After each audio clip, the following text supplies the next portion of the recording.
Hurrdat Sports presents the Damon Benning Show with Ravi Lulla. Letters to Coach. Dear Coach Matt Rhule, first of all, I ain't getting at you, but can we please do something to get Sims to hold on to the ball? I don't know, double-sided tape? Yeah, that's a great question. Second, maybe we make some play calling adjustments to help out said quarterback. If double-sided tape isn't working, we got to figure something else out. Am I right, man? And again, that's why I'm saying what I'm saying right now in the way that I'm saying it, because I want our players to hear it. There's a right way and a wrong way to do this. Thirdly, please obtain more possessions of the ball. I mean, that's just math, right? It's not going to be a quick fix. It's not going to be overnight. Fourthly, unforced errors? I mean, come on. I think several things can be true. The turnovers are one thing, and that's so obvious that we all know it. Fifth, let Fedoni be a threat, the threat that he is. Dude's a monster. Let him do his thing. I think it's just very simply who can help us win and who can't. Does that make sense? Lastly, and I'm just pointing out the trends here, you play to win the game, right? We're trying to learn how to win. You know what I'm saying? Trying to learn how to win. And that's everything. For the love of everything holy, just beat Northern Illinois. Nebraska's going to take over at the 21 of Northern Illinois. Martinez. The shovel pass to Washington. Washington makes a couple of moves to the end zone. Touchdown. Handoff up the middle. Breaking free is Mills. Touchdown, Cornhuskers. It's kept by Martinez to the end zone. Touchdown. Adrian Martinez with his third rushing touchdown of the year. Little tempo here by NIU. Bowers out of the pocket. Throws, and that pass is picked off. Intercepted by Braxton Clark. Oh, running back, Group Willie. It's kept by Martinez to the end zone. Touchdown. If you can't get up for this game, then you don't need to be here. Thank you from Husker Nation.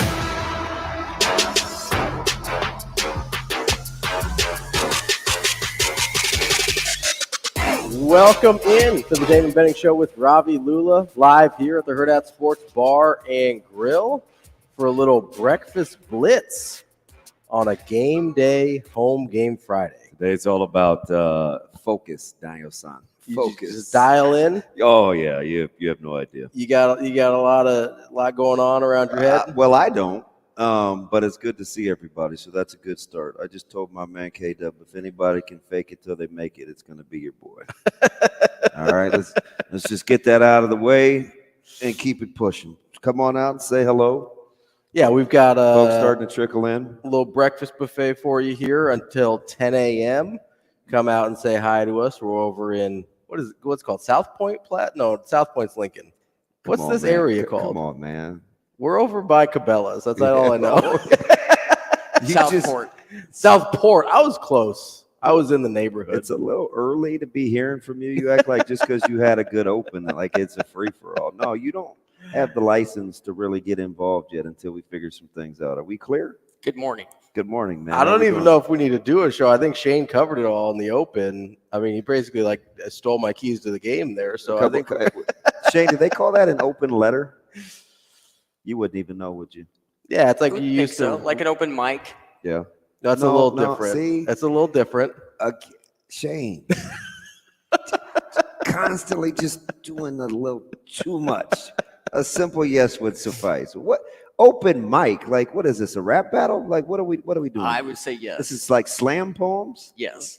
I was thinking more like stand-up comic, like open mic. What is wrong with this dude? More of a comedian than a rapper, if you know me. I don't know. I don't know. I don't have like a lot of bars that I'm spitting. Oh, come on, Shane. You have arguably one of the worst quarter zips on I've ever seen this morning. Can we talk about that? What are you talking about? What's going on? Can we talk about that? I think it looks good.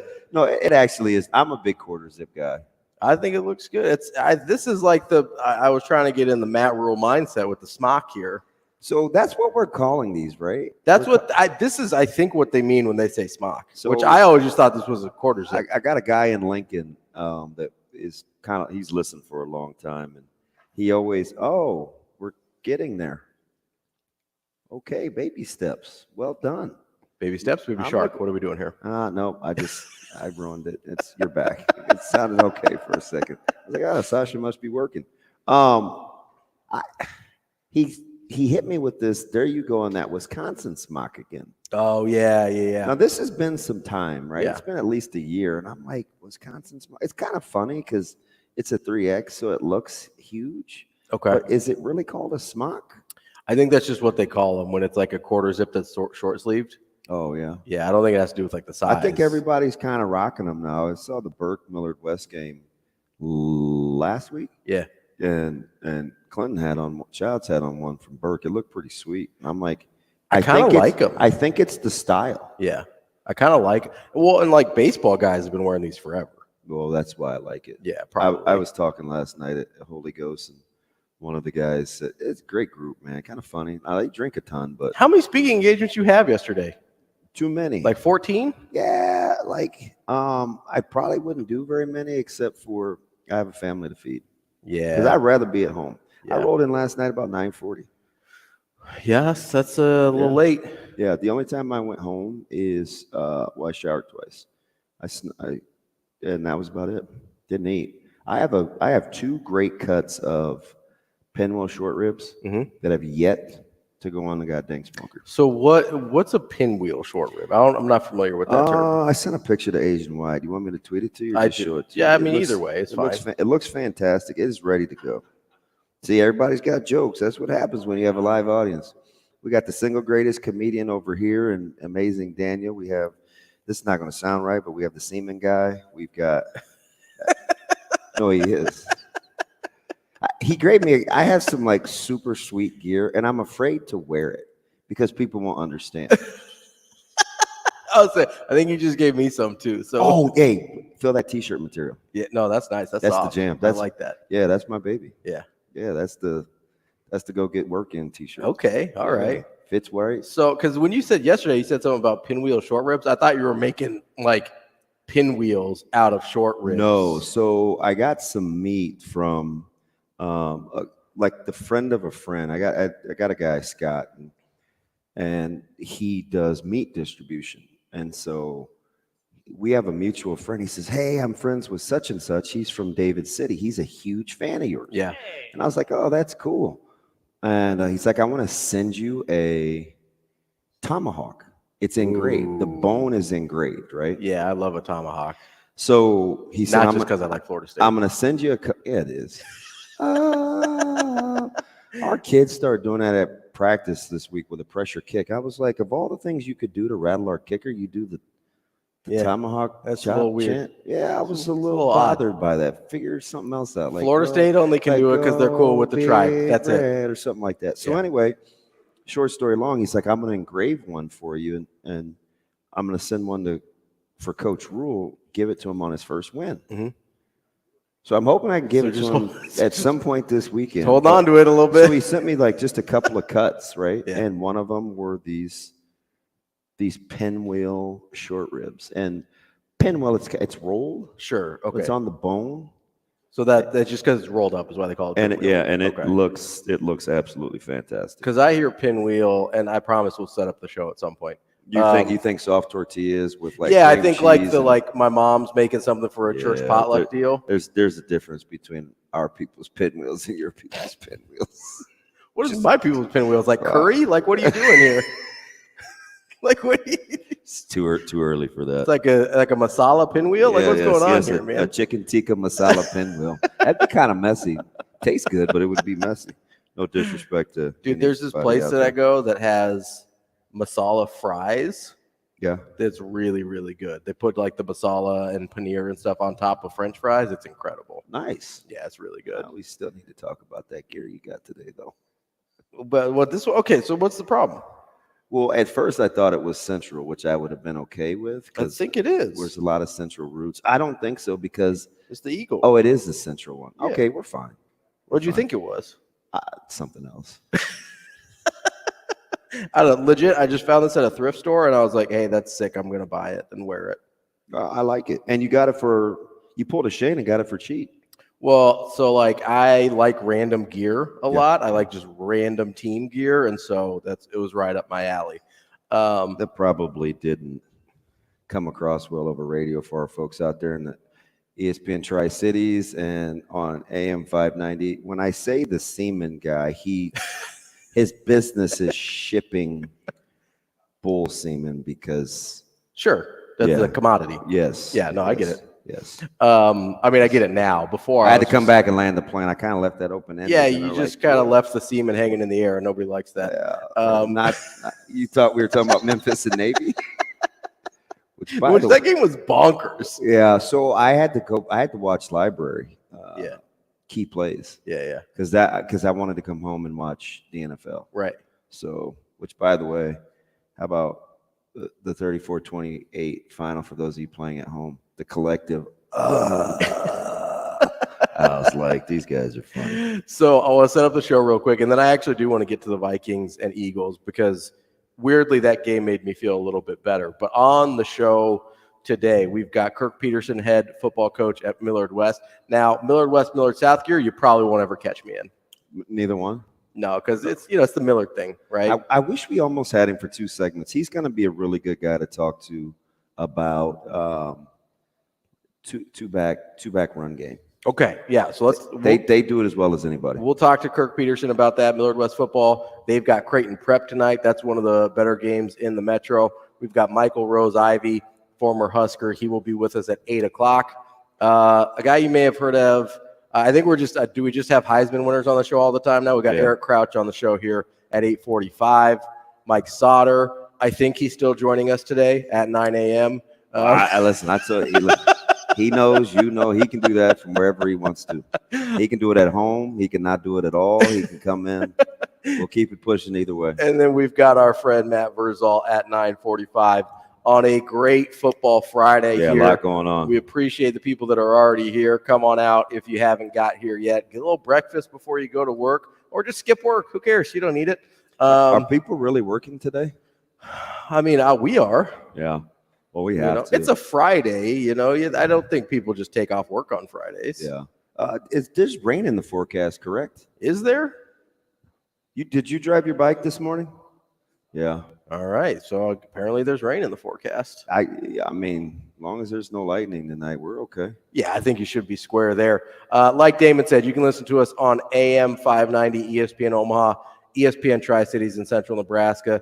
You can also find us on Twitter, YouTube, anywhere you find your podcast. Make sure you find us. You were talking about that Philadelphia and Minnesota game last night. And weirdly, I know you weren't home till late. You catch up on it a little bit, though? All of it. Every last bit of it. So I weirdly kind of felt better about Nebraska after watching that game. That's weird. Can you tell me how? I would love to, Damon. Okay. Is this how this is going to go? Because I'm sure I started this by being a little surly. Sure. I'm just matching energy. But it's like everything else. I walk you up to the line and you just go all in, right? Yeah, I'm just like, what line? Let's go. We're jumping in the deep end. No. My man, Robin, is it Alan or Rob? It's Robin Thicke, right? Robin. Well, Alan is the game show host. Robin is the blurred lines guy. Yeah, okay. That's Robin. Well, Thicke. then him, Robin. No. So kind of like me to you, Robin. Batman. I don't know if I don't know about that Central gear. I don't know, man. You on Abdul's payroll or something, Coach Mackey? Like, what are we doing here? No, man. I'm telling you, I just like random gear. Go, big high school. Listen, I wore my West Side gear earlier this week. I'm not offended. It's okay. They're not on our schedule till playoffs. You seem a little offended. You seem a little triggered just kind by of a random choice. I told you I like random gear. Speaking of which, no, can you read? I can't read. Well, listen, do you want to do your thing? If you want to do your thing, you can do your thing. Real quick, because we got a little bit of time here. All I was going to say is I felt a little bit better about Nebraska last night because it felt like you're watching Minnesota and you watch that game and you go, hey, they probably should have been in that more than they were. They had a really good opportunity to win that game, right? Yep. I didn't think Philadelphia played that well. Was that a touchback or no? I don't know, man. That was tough. It's like that was really. So I really didn't close. like the angle that was from the sidelines because I couldn't tell if it was inside the pylon. Right? Yeah, I didn't feel like we got a good angle on it. It wasn't real. And it is 2023, right? If they how do we not have angles everywhere? I mean, I don't understand. It's a $20 billion industry in the NFL. Like, why we can't afford cameras? Is it really? I think it's close to that now. Oh, that's a big number. Yeah, we can't afford cameras everywhere to make sure we can see everything. That seems like a big deal. Probably could. Right? But you see Minnesota, you see them with the turnover, and dumb turnovers, right? Like stupid, silly turnovers, shooting themselves in the foot. And weirdly, I was like, at least it's not just Nebraska. Yeah. Because I think that's something that we get in our head sometimes. Why does this only happen to us? Why does this only happen to Nebraska, right? But I'm watching that game last night, and I'm watching the Navy-Memphis game last night too, where there's a boatload of fumbles and bad turnovers and untimely mistakes, right? Navy's driving down the field to possibly win the game. Boom, they turn it over as well. Memphis is driving to put the game away, and Memphis throws an interception, right? Like, it doesn't just happen to Nebraska. And I don't know if it's like there's misery loves company, or if it's just I don't know if we're boys, but I don't know if we can be friends now, because I don't that's like a pet peeve of mine. What's that? So if you liked kids, this would probably happen to you more, but since they're a tough hang, yeah. But have you ever heard when kids say, well, they do it too?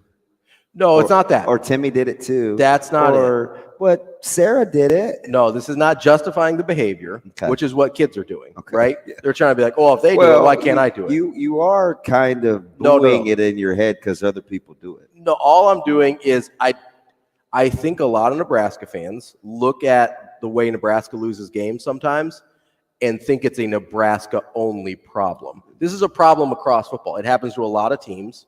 And so I think it's comforting to know we aren't. I mean, you hear people say, "Oh, are we cursed?" Like meatloaf and mashed potatoes? No, comforting in the sense that I'm rubbing your back, and you can take deep breaths. It's just one of those things where if you're, this isn't like Lamaze class. Well, what are we talking about? How is watching other teams turn the ball over comforting? Because it's not just you. Oh man, it's a problem for everybody. Everybody needs to fix it. It's not justifying the problem. It's not like, oh, we can keep turning it over because the Vikings turned it over. It's just like, hey, Nebraska's not the only team that loses that way. Somebody get this man a vodka seltzer. I mean, I'm not going to complain about that. Let's get to the Warhorse hotline. You can hit us up 888-638-4876 Warhorse Sportsbook hotline. We've got Random Mike on deck first. Random Mike, what do you got for us? Hey, can I ask Damon a question about Rizak? Yeah, is Nebraska being? Absolutely. I got to tell you this real quick, Random Mike. I was talking to my mom yesterday, and out of nowhere she goes, "Oh, my guy Mike, Random Mike, I think you call him. I love his voice. I love when he calls in." So you even have my mom's attention, Random Mike. Nobody's ever said I love your voice. I have never heard anybody say that. You know what? I heard your mom once on the radio, and I love her voice. I thought she was fantastic. She's great. I waited 38 minutes for her to make one transaction at the bank, so it was great. That's awesome. But, she was in there so long I went to another establishment to use the restroom because the gas station was closed next to it. But anyway, sorry about that. I think you should have her on more often. But I got to tell you, the West Side Millard South football game last year, I enjoyed that so much, and both quarterbacks put on a show. Yeah, and yeah. I truly believe Cam Kozel might be the best quarterback at Vanderbilt right now, but that's another story. But my feeling about Rizak was, man, he's really good, but does he have the arm? And I'm watching him this year, and I think he's got the arm, but I'm really excited about that. Is Nebraska interested in him as a quarterback? Yeah, they absolutely are, and I appreciate the call, Random Mike. Anthony Rizak will be in Lincoln tomorrow. That's what I like to hear. Got the itinerary all set and ready to go. I think they're going together with Caleb, so Lincoln may never be the same. Well, hey, I hope that's right. No, yeah, he'll be in Lincoln tomorrow. I think he's excited, and And I'm excited. I think Nebraska's excited. I listened to them the last 8, 9, 10 days, kind of break this thing down. Keith Williams has done a really good job in-state-wise. He watches a ton of tape because he's helped, he recruits for Nebraska, and he's kind of their eyes on the ground. And we've had some really good talks. He's done his due diligence, and he knows I had to stop him a couple of minutes into the conversation the other night, and I said, man, I'll give you a little credit, man. You know he nailed the whole breakdown on Anthony Rizak, so they know what they're doing. Well, and, I just look at it from the standpoint of, they talk about, hey, we got to learn how to win. We got to learn how to win. I mean, you could just recruit some guys that already know how to win. Yeah. There's something to that. I think there really is. Yeah. Also on the Warhorse Sportsbook Hotline, we've got Gary on the line. Gary, what do you got for us? Well, I got a compliment and a thank you for Mr. Benning regarding his guest speaking last night at Holy Ghost. Oh, hi, Gary. Very informative. Appreciate you. I want to thank you for helping me out. My mother-in-law even enjoyed it, even though she's a Kansas alumni. Wait, I'm sorry. But the most important thing is I respect that you didn't crack when I stood up and asked you the question about strength conditioning with a Lunchable container on my head and an Uno deck taped to my chest. You didn't. Apparently, you couldn't see it, and I thought I'm going to make him crack, and he's going to start laughing before he answers my question. But you held it together. You're very knowledgeable, and I enjoyed the heck out of that. I appreciate that, Gary. You're always taking care of me. Yeah, he stood up. He had it. Thanks, Gary. You take care. You take care, and good luck tonight in your high school game. Appreciate that. He had a Lunchable container taped to the bill of his hat and an Uno card box in his shirt pocket. Yeah, that's the vibe. That's he's going. That for Uno thing there. has grown legs, and I'm sorry, I'm terrible at it, but I am at least practicing. Can you practice Uno? I don't know. What is it? I don't understand. It's like people just playing Uno again. I don't understand. It's a long story. I'm out of the cultural zeitgeist. With the Cliff Notes version, there was a recruiting weekend a couple months ago, and they were wanting the families to get to know one another, and so we were sitting at random tables and we were playing Uno. And apparently, I'm not good. Well, listen, it's a strategic game. You gotta lock in sometimes, and sometimes your focus can wander a little bit. Maybe if you weren't zoned in on the Uno, it didn't go well for you. Yeah, I'm ultra competitive too. So when you're getting beat by kids, it drives me crazy. And the fact that one of Nebraska's assistant coaches was literally stood up and was like, "Man, you're awful at this." I mean, whatever. One man's opinion, right? Listen, I didn't know Uno was like a skill set. I thought it was more just like a. No, I think where this thing grew legs was I didn't know what a lot of the cards meant. And apparently, it's like. Well, you gotta be careful too. People got house rules on those. Man, yeah, they play different rules. Why do you need so many decks? It's a free. I have no idea. It's a free for all, man. Right. It's are people betting on Uno? Is that what's happening? We putting money down on this? We're playing with kids, you degenerate. I don't know, man. Kids got money. So allowances are, right? Yeah, I don't have any idea what that is. They ain't got nothing else to pay for. My kid's the only kid I know that makes money every week on getting gas money. Dude takes it down to the fourth mile. I still have 22 miles left. He's playing chess. Everybody else is playing checkers. We've got more of the Damon Benning Show with Ravi Lulla coming up next on Hurrdat Sports Radio.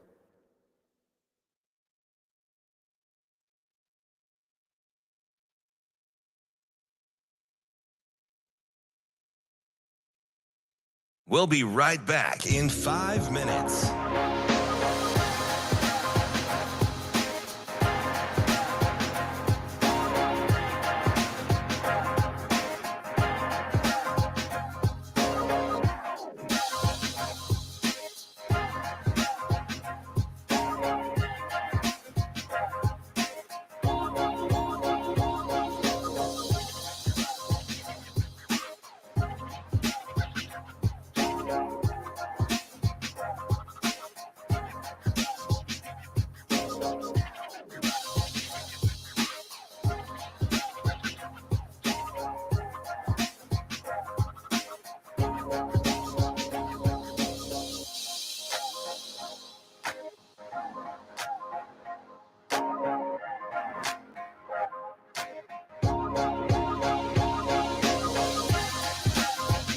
We'll be right back in 4 minutes.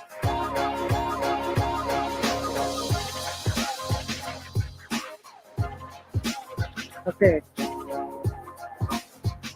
Gotcha. Hello? It's okay. Hello? Can you hear me? Hello? It's me. Can you guys hear me over here? Okay. You can hear me though, Shane? Yeah, I can hear you. Okay. Can I hear you over there? I don't know. Telephone. Let's turn her up. Hello? Kind of. Hello? Hello? I'm not talking very loud though either. It's okay. Okay.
Hurrdat Sports presents the Damon Benning Show with Ravi Lulla.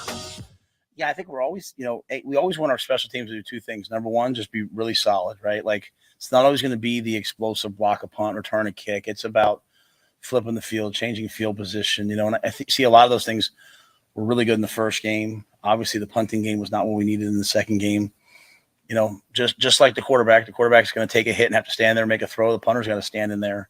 I think Brian, like a lot of players, sometimes you have to have sort of that game and rebound from that game. And when you rebound from that game, your mental toughness and your confidence skyrockets, I believe.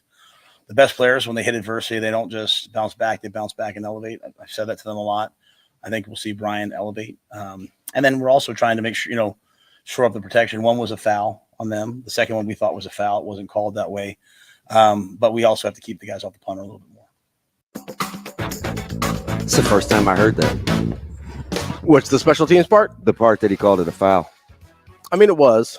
No, I understand. I just like that's the first thing he's ever uttered that, and it doesn't come across as like a what's the word I'm looking for? Like sour grapes deal? Yeah. Yeah. But that's the first time he's even given any inkling. And he's just said it real matter of fact and kept moving on, right? Yeah. Like he wasn't blaming anything on that. No. He was just saying, hey, we thought this was a foul, didn't get called. I'm misremembering, which is rare for something he said, but what was his line about never pass up the opportunity to do what with a crisis? Learn, take advantage of a crisis, something like that. Was it take advantage of a crisis? Look, my Rolodex, you know. What do you say? Take advantage of a crisis? Amazing, Daniel. Just trying to be amazing. I listen to too many press conferences, I guess. Isn't it? But listen, though, is it? You talk about consistency. Yeah. He always uses like whatever's going on as some teachable moment. Yeah. Right. And if you don't have a certain amount of maturity, sometimes you just want to look at a guy and say, listen, not everything's a teachable. Well, at least me. I don't know if there's anybody else that's insecure out here, but you know, somebody's always, there are those people that are always wanting you to learn from something. Yeah. So unless that becomes ingrained, sometimes you can give it the old eye roll. Yeah. But he even uses rushing the punter and not being able to protect as like a teachable moment for growth for Buschini this week. Right. Yeah. We're busy running around wondering, was he hurt? Like, what's going on? Well, you know, this and this happened, but hey, listen, you got an opportunity this week to elevate because you weren't very good last week. Like, everything is built on control what you can control and look at it as an opportunity. Yeah, it's really interesting because I'm kind of like you in the sense that I think there's a lot of things that are teachable moments, but I do think there's a subset of things that's like, well, that's just crappy. I don't know what to do with that. Yeah. You know what I mean? Whereas Rhule seems to be going out of his way to find even the tiniest little sliver of something he can use. And it kind of goes back to a thing that I do believe is true, where no matter what the situation is, if something's going bad, you played some part in that, right? Yeah. You might be 1% at fault or you might be 99% at fault, but almost never is anyone 100% at fault, right? In like normal situations, right? Like in real life stuff. I'm not talking about unless you and I are like having a debate. Yeah, unless like Saturday says on YouTube, you choose violence this morning, and that's not on me. I don't know how that's Hey, I don't know how that becomes my problem. I told him, I wonder if I know him. I told him like ethically, I have some problems just calling another grown up Saturday. I mean, but until he or she like gives Jeff me Saturday? something Is that else cool? to go on, Yeah. Doesn't it feel awkward always saying Saturday? It feels awkward because I get confused when you're just like, hey, Saturday. I was like, are you talking about the day or are you talking about a person? And he has some snark to him too. A little right? bit, yeah. He got off to a real. I don't know anybody else start. like that. It's fine. No, but did you see his summation the other day? Which one? He said, I can't exactly remember. He's always popping off in the comments. You gotta he be more, said you gotta be something more like, specific. DB here for condoning 4 turnovers or something like that. And I was like, yeah. What? What are we talking about? You can join us on the You should have seen how YouTube. many times Jeff Sims came up last night. I'm like, if you guys don't stop, Anybody be like, hey man, just fall on the ball. hey, how about It's real easy. now people just hop in the comment sections. I got drunk duck in our comment sections just trolling. Do ducks drink? Like water probably. Oregonians do probably. No, they get after it up there at Autzen. Yeah. I've heard that's one of the I mean, just came what in do the here. kids say? Crunkest atmospheres in the country. Yeah. Fred Fisher, does anyone else think that the second level wedge is too close to the punter? Always looks like Boom is going to kick them in the tush. I like how you spelled tush with 2 O's. Yeah, I would have guessed it. I would have guessed a U there. Tush. Yeah. Yeah. So that shield is what they kind of call it. Mhm. It does. He's 100. I'm like, ooh. That's like a real specific. It is, Yeah. and you're not supposed to give ground. Yeah. Right. So usually you're taught. So that shield has to. Yeah, you move forward, like foot in the not ground deal. back. Yeah. Right? And he's right though, because sometimes it gives me the willies too. Is it almost like a run block versus pass pro deal? Yeah, Like run 2 forward. Yeah, gotcha. Right. Yeah. So fair point. Good point there, Fred. On the YouTube stream, you can get a hold of us 888-638-4876. Coming up here in a little bit, we're going to talk to Kirk Peterson from Millard West. Mm-hmm. You mentioned and we'll get into this with Coach Peterson a little bit, but you mentioned the 2-back run game. I know he's obviously got it going with Millard West there, but I know you've wanted to see it more with Nebraska as well. It doesn't feel like, especially for as much as we talked about fullbacks and tight ends in the offseason, it doesn't really feel like we've seen them a whole lot so far in the first 2 games. Like, have you seen something that tells you, hey, this is why this makes sense, or are you a little perplexed like the rest of us? Perplexed is a little strong, but I would like to see it more. Yeah, I'm curious. Yeah. Just because I think it could help out your offensive line, right? If guys are getting vertical on you and, they're trying to gap you out, like what we're seeing happen on some parts of the offensive line. They can kind of take a little chip out of the rushers. Yes. Slow them down a little Yeah. bit. We're going to play a team tonight. You've seen our D-line play. So they run a lot of midline, veer, trap. Like that slows you down a little bit because you have to wait to see what they're doing. And you have to be extremely disciplined. Yeah. And you don't want it to take away from your aggression. Same as, you can buy some time for the Corcorans, the Pipers, some guys like that where maybe they're not moving as well as you'd like. I keep hearing about like screens and draws and stuff, and I don't know if this is going to be a good screen team. Screens are usually predicated on your quarterback being a good actor and athleticism along the offensive line, right? Those guys have got to get out and be able to block little guys in space. And so you wouldn't call this a particularly athletic offensive line. They're okay in some spots, but and I think for the better than they were. For the most part, no. So I think inside run game where you just keep people honest from guard, center to guard. It's more of a head-to-head, just like beat your guy. Yeah, a little more downhill makes you play kind of honest. A pure aggression type blocking scheme almost. Yeah, I'll take that term. Would you year over year? Because it helps you. It helps you to the weak side too. So not to get super techie this morning, but if you're going to play without a tight end or a displaced tight end, and you want to protect your tackles, inside run game is a nice place to start because you can kind of force the rusher upfield, which takes him out of the play, right? That or it's a short edge. Yeah, it's a very short corner, so sometimes that can matter. Would you say, because I'm the wheels are turning, not the pinwheels, but the wheels are turning a little bit. Proud Mary. Is that a band? It's a song. Okay. Rolling down the river. Is that no? It's Creedence. I'm a CCR guy. I like CCR. Can we just go Ike and Tina Turner? Like, what do I look like? Do you think I'm going CCR over Ike and Tina? I mean, listen, my mom's like as white as it gets, so I grew up on some CCR. Lily? Yeah, she's, like literally allergic to the sun. Like, I'm not even kidding. Like, cannot be outside for more than about 5 minutes without protective gear on. Love you, Mom, if you're listening. Hey, thanks for the rides all last couple of weeks.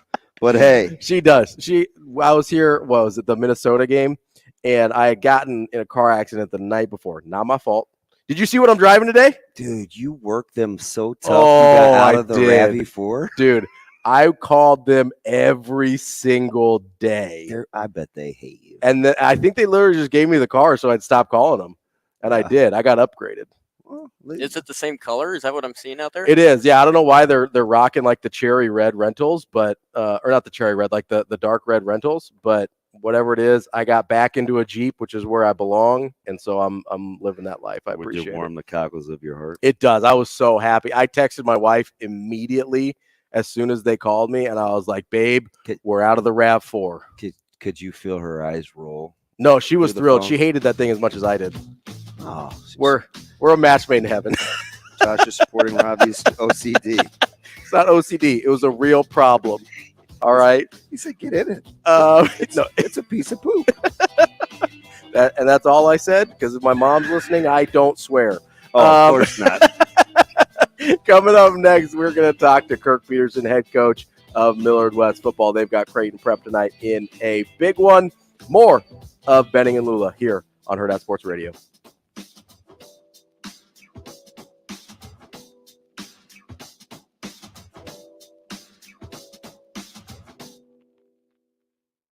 The show will be back in 4 minutes.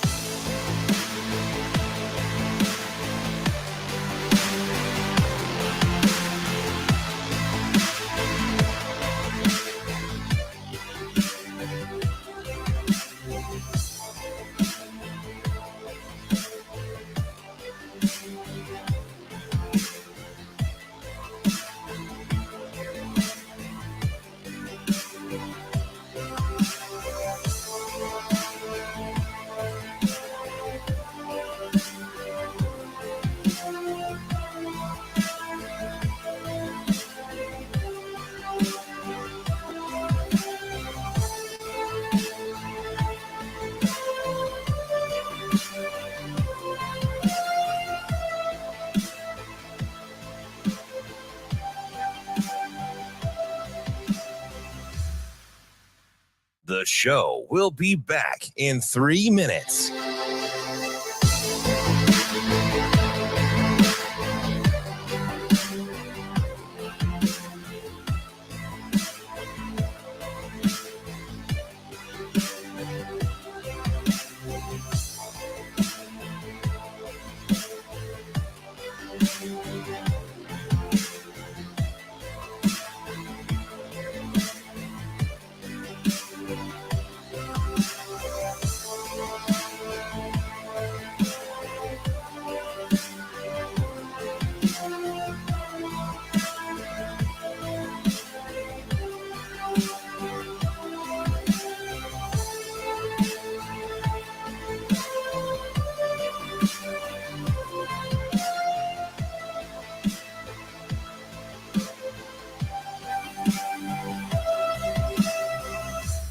The show will be back in 2 minutes.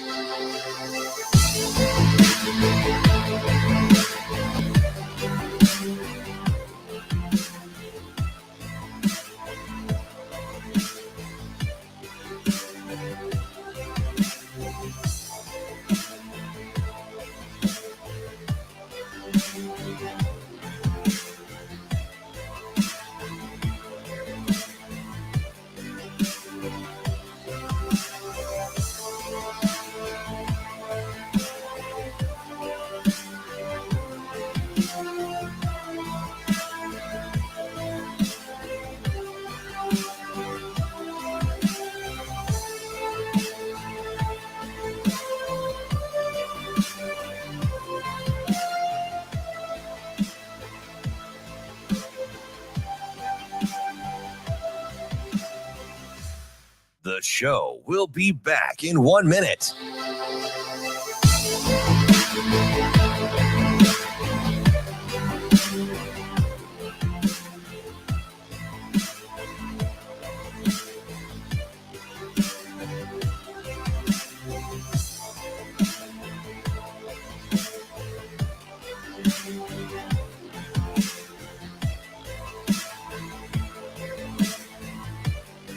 The show will be back in 30 seconds.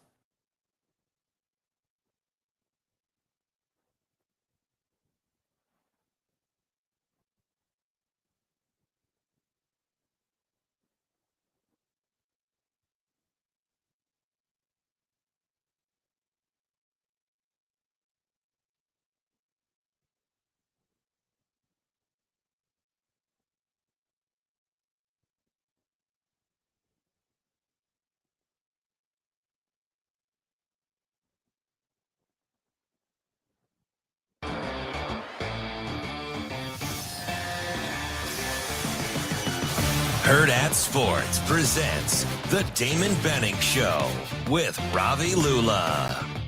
It's the Friday Coach's Corner. This is a process that we're going through. And although we're looking for the winning edge, shortcuts aren't one of them. Hello? This is what the greatest thing about sports is. You play to win the game. Can you believe they called that play? I formation, quick 141. 94. Fullback banana hot right. Right left Y nasty 16 lead pass. Just what were those coaches thinking? They are who we thought they were. We let them off the hook. On the Friday Coach's Corner. Hey, the spot! He's up here, sir.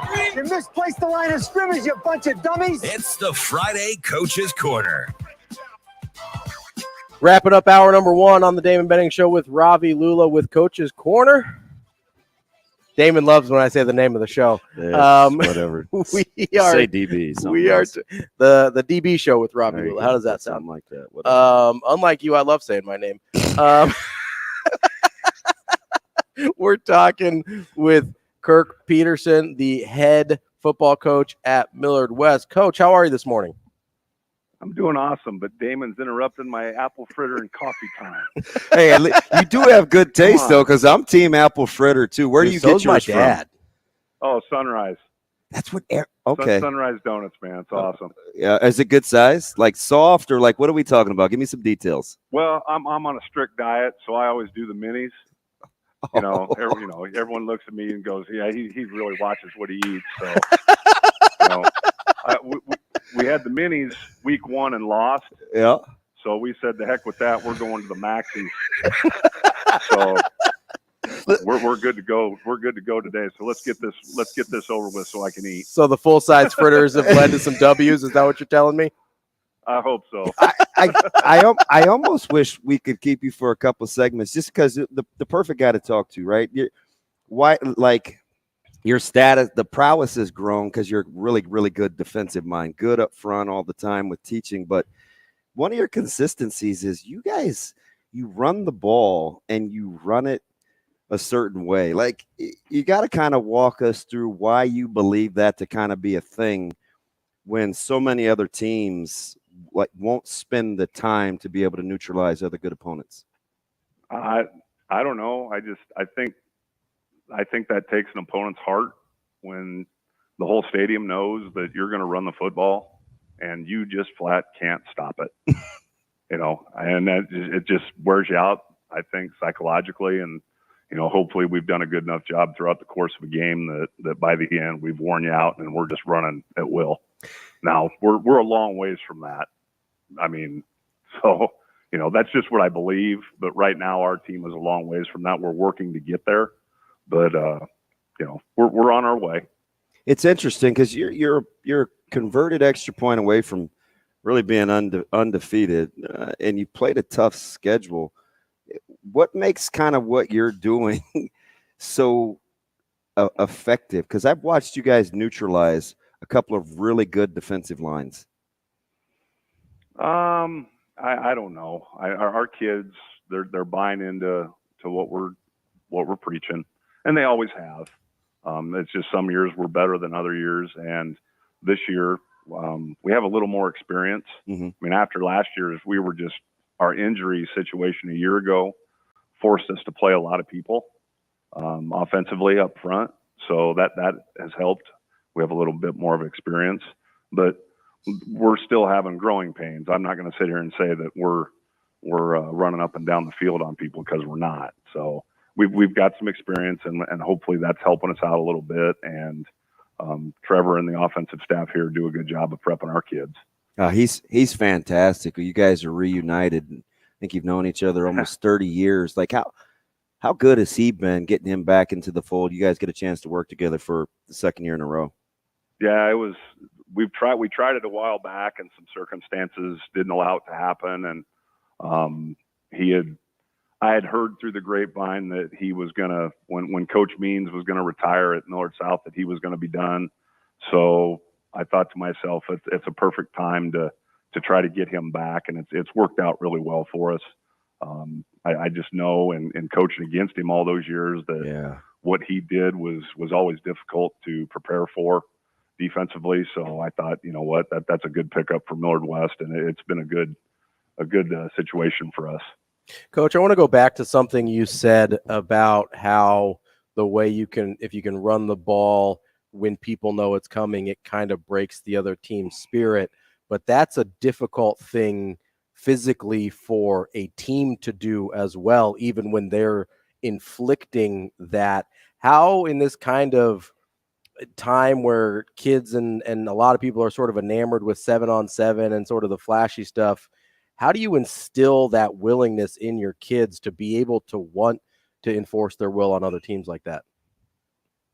Well, I think we've had a history of doing that, and you just say, this is what we've done here, and this is what's been successful. I think the beauty of it too is we play.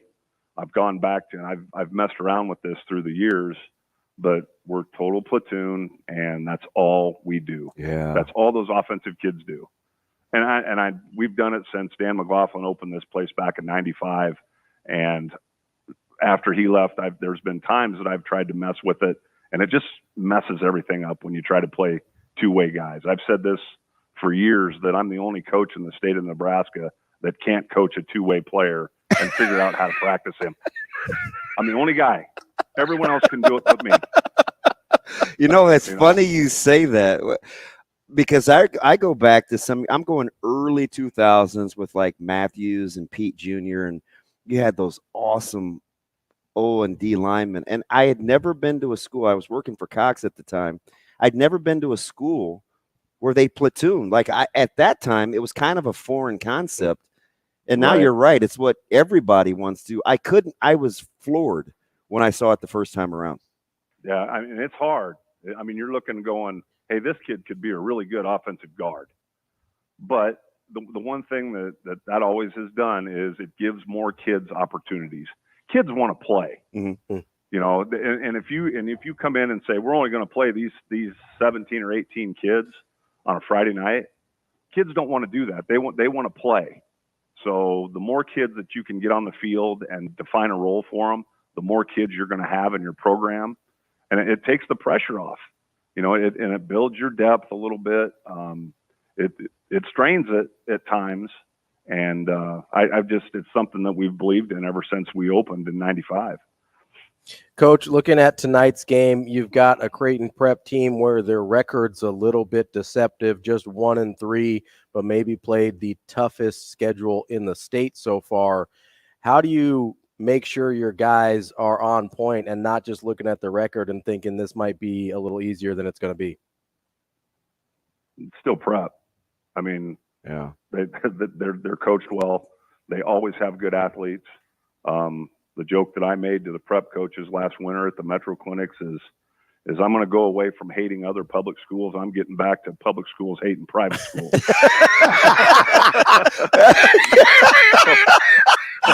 As God intended it, Coach. You know, and we did that, and we all laughed because back in the, you know, ever since prep's been around, everyone's accused him of doing all that stuff. And all of a sudden, the public started doing it, and everyone forgot about prep lives like that.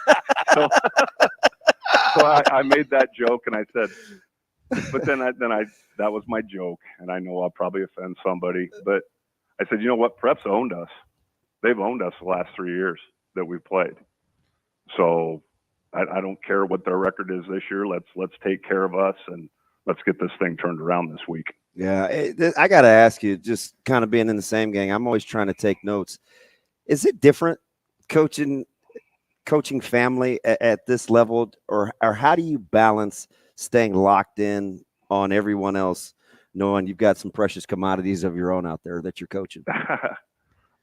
You know what? I was thinking about that as I was making his breakfast this morning. Everyone always asks me who the best players that have ever come through here and all, and I never answer them.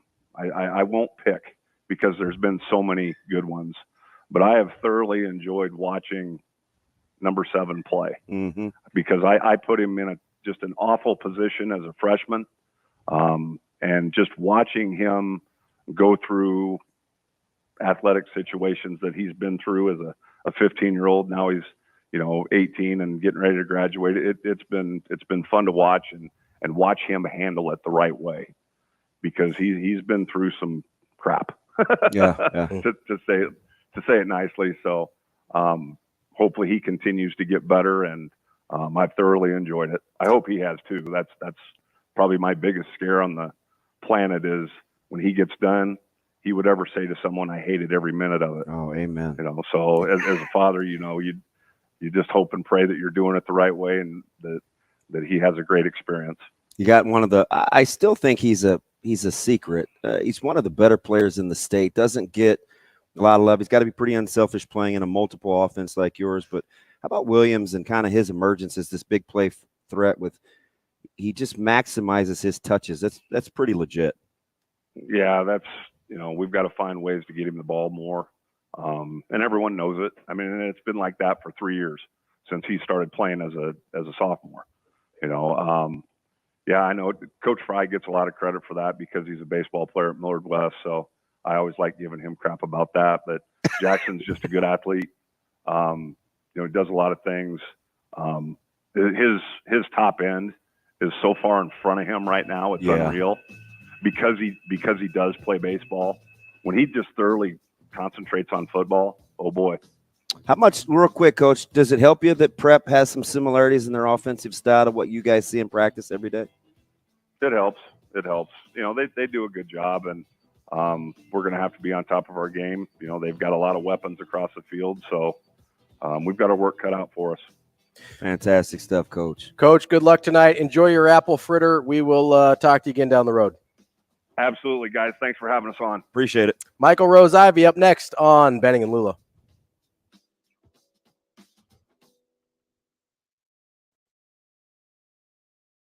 We'll be right back in 4 minutes.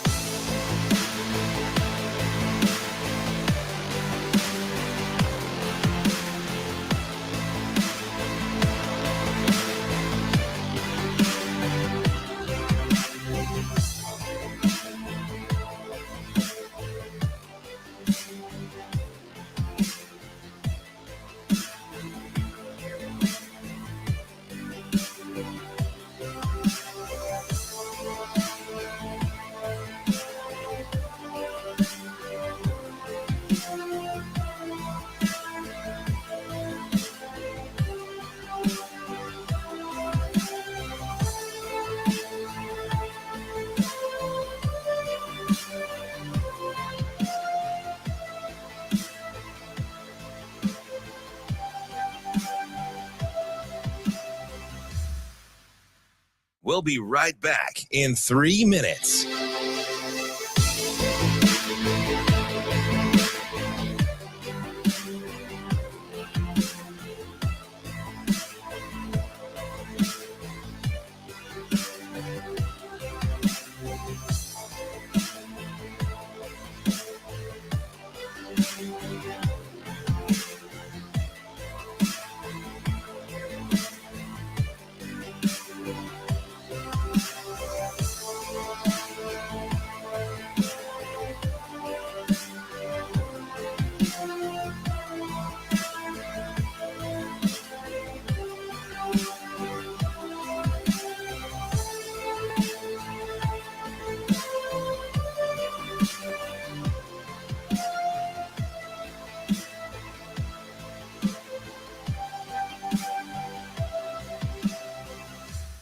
We'll be right back in 2 minutes.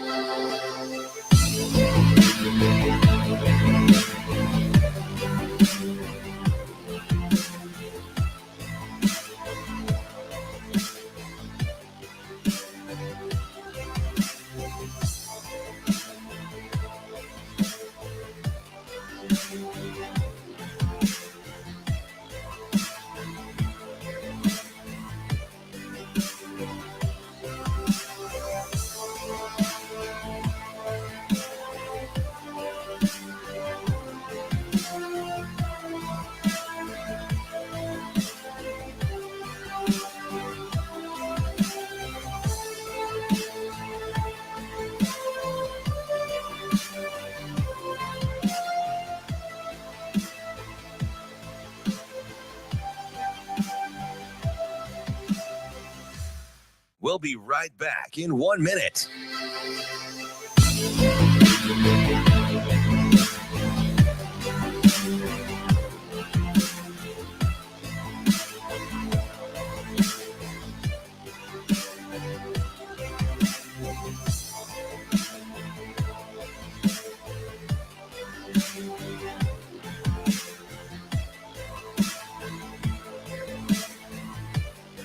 We'll be right back in 30 seconds.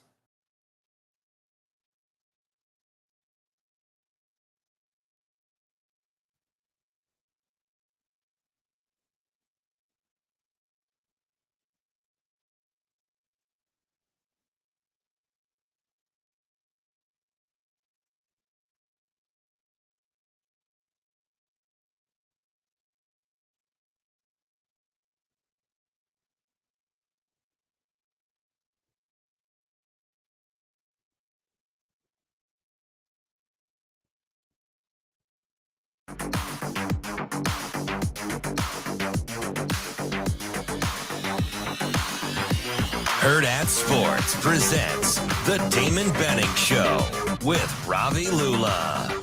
I don't know that I'm talking a lot about that yet because we have so many other things going on. You know what I mean? I think for me, it's just about I'm really trying to get the guys to be just really in the moment about like, hey, being great today, being great tomorrow, being great at the hotel, go to all your classes, get study hall, then get to the game and just play one snap and just try to win every rep. You know, I think that's the in today's society, that's the key, right? Where everything is so, you know, examining what's happened, thinking about what's going to happen. I think the key is to keep the guys very much in the moment. So I certainly want this to be a tough place to play, but that'll all come from us playing so well that the fans are excited and this becomes a rocking environment, right? And that's the football that we have to play. Kicking off hour number 2 here on the DB Show with Ravi Lulla. I want to tell you real quick about our friends at Big Brothers Big Sisters, whose mission it is to support one-to-one mentoring relationships that ignite the power and promise of youth. Go to mentoromaha.org to sign up to become big. Got a couple guys with me here, both Damon Benning and Michael Rose-Ivey, who do a little mentoring of young people on their own as coaches. Michael, how you doing this morning? I'm doing good, man. Another Friday, game day. Good to talk to you guys, so I can't complain. MRI, what's up, buddy? One of the really quality people to ask this question. So I was getting this from a few of my my fellow brethren, where they're trying to get me to buy into the message this week has been a little somber from Coach Rhule, right? Where he's gotten into we're not 0-2, we have the opportunity to be 1-0. The carrying around the burden of not having success, the stay in the moment kind of message. You've been there where you've had to weather the storm. Do you buy into the fact that he's kind of doom and gloom, or is he just reinstilling the fabric that he thinks is going to make this team successful? I think he's a realist, man. I'll be honest, I'm in the same situation right now where I'm at. We haven't had a lot of success, in recent years here at our high school. That's the same message I had this week. Like, you kind of got to get those guys, especially with this generation that, you're hit with so much, Twitter, Facebook, wherever your social media is, with criticism, right? And it's so easy to get into a negative mindset. I think he's just being a realist. Like, I think he's being very transparent, which I think that's what he's been since he's been here. So I don't think he's not changing, who he is. But I think he's just someone that truly recognizes like what he's dealing with as far as the psychological part with a lot of these players that's been around here, and even players that just come in there but understand, hey, this is what Nebraska has been for X amount of years, right? And everyone that's coming in now is having that. They do have a burden. Hey, I want to be the group. We want to be the group, that changes, right? That the one that's going to make this into a different narrative. So. I buy it. I can definitely see that has to be something that the guys are dealing with. But again, like I said, I think he's a realist. He's gonna be transparent with the media, with his players, with everyone. I think that's a good thing. Michael, we've heard a lot about, not just in the offseason, but this week as well. Hey, we have to teach the guys how to win. Coach Rhule talking about teaching the guys how to win games.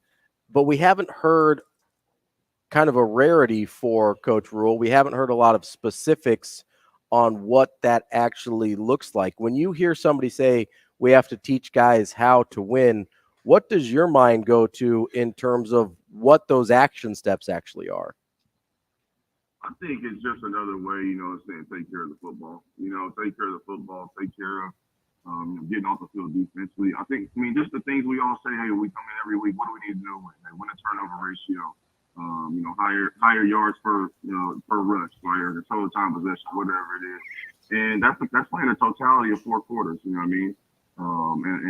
With a lot of these guys, again, young guys, new generation guys, keeping them locked in and focused, for a full game, can be a task. So I think he's trying not to be as specific maybe as he has been in the past on those things, because I think his players understand it. I think it's probably getting the same question, over and over, and having to answer it over and over. It's probably causing that. MRI, I always tell people you can't fool the players, right? When coaches talk, they know that message, how it resonates with them. When you look at practicing with guys and maybe the fan base has a different opinion on their style of play, or they may be clamoring for something else, a backup quarterback or another tackle or another linebacker or whatever. Do you get the sense this team that players know who gives them the best chance to win? Oh, for sure. I think so. I think, that. Even with a team with bad chemistry, we'll know who should be out there.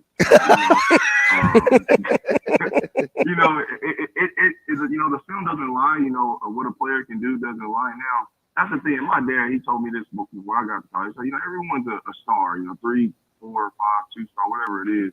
But at the end of the day, more time to keep people off the field is what's off the field stuff. You know, hey, been late to a meeting. You know, can I trust you? You know, hey, you're getting the emails from Dennis LeBlanc a lot. Hey, we can't trust you. So it's you know, it's one of those things where you know, obviously if you have talent, you know, hey, that's great, but can we trust you, right? Because when the things get thick, and like you said, we get in those games where we gotta do the things that it takes to win and do them well. Right? Is this guy gonna be something we can rely on? You know, but I think it's kind of that's where it goes there. Michael, I'm wondering as you're in a spot where it sounds like you're trying to build some culture at your high school program. Obviously, Matt Rhule is trying to build a culture here at Nebraska, but you've got these situations where maybe a guy's a little bit more talented, gives you a better chance to win on the field, but maybe some other guys 80-90% as talented, but do all the things the right way and the way you're trying to build a culture. How do you kind of weigh those two things? Not saying the one kid's a bad kid and one kid's a good kid, but in terms of the guys that are totally bought in and have exemplify all the things you're trying to teach versus the kids that are getting there but are maybe a little bit more talented. How do you weigh that? Because, you know, you do want the guys on the field to give you best chance to win as well, but you don't want to sacrifice the culture. How does that work in your mind? You know, I think that's one of the toughest decisions, you know, especially now being a head coach, right? I've actually faced that over the past 2-3 weeks. I mean, I think it's something obviously you're going to look at on an individual basis. But I think if the true goal is you're really going to be a process oriented, you know, you're not trying to sell, you know, fake goods early on and you know, kind of, you know, we'll figure out year 3 and 4 with the portal and stuff like that. I think you have to lean towards the guys that are doing it right. You know what I mean? Because you have some freshmen, right, that are redshirting right now. And while they're redshirting, you know, they're keeping, you know, game per se, right? They're seeing how, you know, coach is dealing with that, you know, and how is coach going to sacrifice, right? What he told me, you know, in my living room, hey, we're going to be process oriented. We're going to, you know, play the best guys. We need guys that are going to be, you know, most bought in. And once they notice that, right, that's how behavior starts to either acclimate, right, to what he's preaching or what he's teaching in that process, or right, they realize that these are the boundaries I can cross and still be able to play. You know, right? Are you creating problems for the future, right, by allowing them now? I think that's just where you have to be a coach where you can take a thermometer in your program and be like, hey, this is where can we maybe bend a little bit here? Hey, this guy maybe is some things that are actually going on, right? Why he can't, you know, fully buy in. Can we work around those things? Can we work those things? How many chances have we given? I mean, you know, the first person that comes to mind from when I played, obviously Randy Gregory, right? You know, that's a delicate situation. How will you handle that as a coach? Anybody can say, well, hey, after a certain amount, you're gonna sit them down. But look, I mean, that's the best football player I've ever played with in my life, right? So it's one of those things where obviously as a coach, you gotta make that decision and you gotta wear the hat. You know, I mean, at the end of the day. So I think what Rhule's been preaching is process. It's a long-term deal, and you know, he's sticking with those guys maybe right now that he feels the most trust with, and those are the guys he wants to go down with. So something definitely on an individual basis for each coach. You know, taking a long-term program, knowing what you can deal with, what you can't deal with. So let me ask you something, Michael. When you're watching this team play, I want to start on the offensive side of the ball. What would you do, or what would you recommend to protect so far what you think has ailed Nebraska up front? Man, I mean, the quarterback run seems to be the biggest answer. I think, you know, getting more designed runs. I mean, that's one thing that we all maybe would like to see more. You know, versus Colorado, was more designed runs, and as you see, that only touchdown score was on one. You know, Strings getting the ball out fast. You know, getting the ball to the outside, you know, pushing the running back out, you know, motions, middle screens. I think there's got to be some more misdirection, you know, within the offense. You know, I mean, they've done the jet sweep, they've done the motion. Obviously, they had the motion with the snaps, and they hit the tight end and last week. So I think those things have to help those guys get the eyes of the linebackers and that third level players on, you know, second level offensive players, you know, running backs, receivers in motion, and bringing something back across. You know, I'm not sure I've seen a lot of counter power type stuff, but I think that would maybe do a lot, do well for them, especially when you get a lot of these penetrating defensive lines getting up the field. So I think it'd be best for them to get those odds, those linebackers on something else other than just seeing a static formation, static run, and being able to play fast into their fits. We're talking with Michael Rose-Ivey, former Husker. I'm curious, Michael, as you face a team like Northern Illinois, who obviously has beaten a Power 5 opponent this year in Boston College, but probably is not at the talent level of a Colorado or Minnesota that Nebraska has played already this year. How much as a coach would you focus on, hey, this is a week where we really need to focus on ourselves and making sure we do what we need to do? Or at this point in the building process with Nebraska, should that be basically every week regardless of opponent? No, I think, obviously Minnesota, the first game of the year on the road, Matt Rhule's era began. So that's hype within itself. Obviously, at Dion and that whole thing, right? That's big hype. I think this is a week. Really, like you just said, I think that this is a week you do preach that message. You know what I mean? Because I think for them, it's a very winnable game.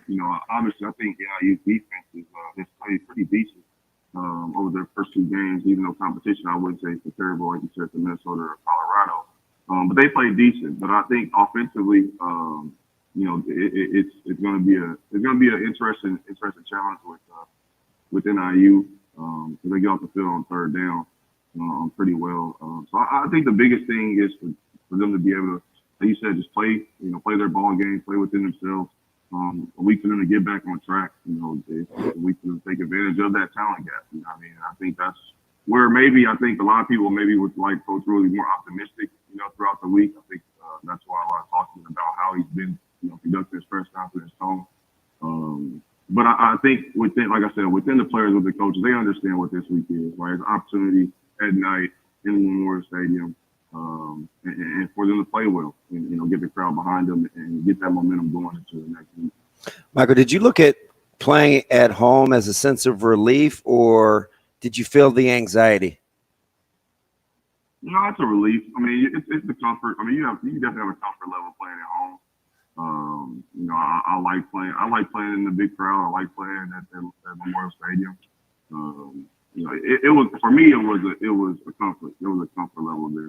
You didn't have to travel. There wasn't any foreign way to get to the field from the locker room or dealing with X, Y, Z, the different variables of being on the road. So it was a comfort level for me for sure. When what's portable from Boulder defensively to tomorrow in Lincoln? Bowling up. They were putting some spots, man. They were putting some spots, and it could have got a lot uglier than what it ended up being. But 6 for 6, 6 for 6 in the red zone with 20, 26 or 29 points. Like, all things considered, that's actually pretty good. Right. Yeah. So where they the average field position, I would love to see that number. Well, I think Nebraska was minus 30 something. It's minus 30 something in starting field position. Yeah. That's that was a big unreal. Right. Big factor. But I think that the pass rush. They got Shador off his spot. Obviously, they got some sacks. I think there was some other opportunities to get him down. So I think the pass rush is something maybe you can be a little bit more optimistic on. I think with NIU's offense and the way they're structured, Thomas Hammock, he wants to run the ball. He wants to be more physical, and they haven't been able to do that. I think this would be a good week to kind of get a preview of seeing a little bit more physical, more 12, 21 personnel formations, versus Tony White's defense. I think from all the talk about the 3-5, obviously we try to play two, spread 11 personnel teams, but I think what he's done to, alleviate some of the things in the run game that the 3-5 can kind of give away, with the pass, with the rushes off the edges and the different stunts. I think they've done a fairly decent job, and they're starting to find an identity and culture in that black shirt kind of mentality. Definitely got to get help with the offense and not turn the ball over. So I think they kind of continue their momentum and to kind of solidify themselves. Hey, this is a defense that can be respected, right? Can be respected on the field and can make plays. So I think that's probably the biggest thing too to add. We got to get more turnovers. There's a couple opportunities for some turnovers last week that we could take advantage of. I think that's probably the message. Does it surprise you that a defense that has so many hats around the ball normally hasn't generated more turnovers? Yeah. I think it's. That's one of the things. Obviously, you look back at the game. How many times you guys breaking at that ball? Like you said, if you got 3-4 guys around, that's definitely probably something. Especially, I know again, there's a lot of similarities. I'm looking at where I'm at and where they are. We had four offensive turnovers that went for touchdowns last week. I don't even know if I've ever seen that. I've never seen it. Never seen it in my life. Wow. So, I think that the biggest thing for us is obviously go to the offense and, hey, we got to control the ball. We got to take care of the ball. But now you're looking at defense like, hey, we can't, even if it's a five turnovers, we got to at least get 3. We got to at least cut that ratio down. I think that's where Tony White, where he's probably the biggest critique for the defense. Like, hey, if it is what it is, offense is going to figure it out. Obviously that defensive message can kind of go in there and seeing when things are a little unbalanced, if you want to say that. But hey, the offense is going to figure it out. But defensively, we got to get them more opportunities, right? Even if they, we get driven down the field to the 20-yard line, hey, we got to make sure we get the ball out earlier so we can get the offense a little bit more field position, right? So we got to go less yards and we can get points on the board. So help ourselves, help our offense. That's the biggest message I think Tony White has for the defense. Michael, somebody asked us this earlier this week, and I'm curious about what your thoughts are, kind of going off of DB's question here. Do you think that Nebraska is closer to generating more turnovers on defense or closer to cleaning up the turnovers on offense? Say that one more time, sorry. Do you think Nebraska is closer to generating more takeaways on defense or cleaning up the turnovers on offense? That's a tough question. It is. It is. That's a tough one. Optimistically, you would say that I would prefer them to clean up on offense. We have to, take an option here.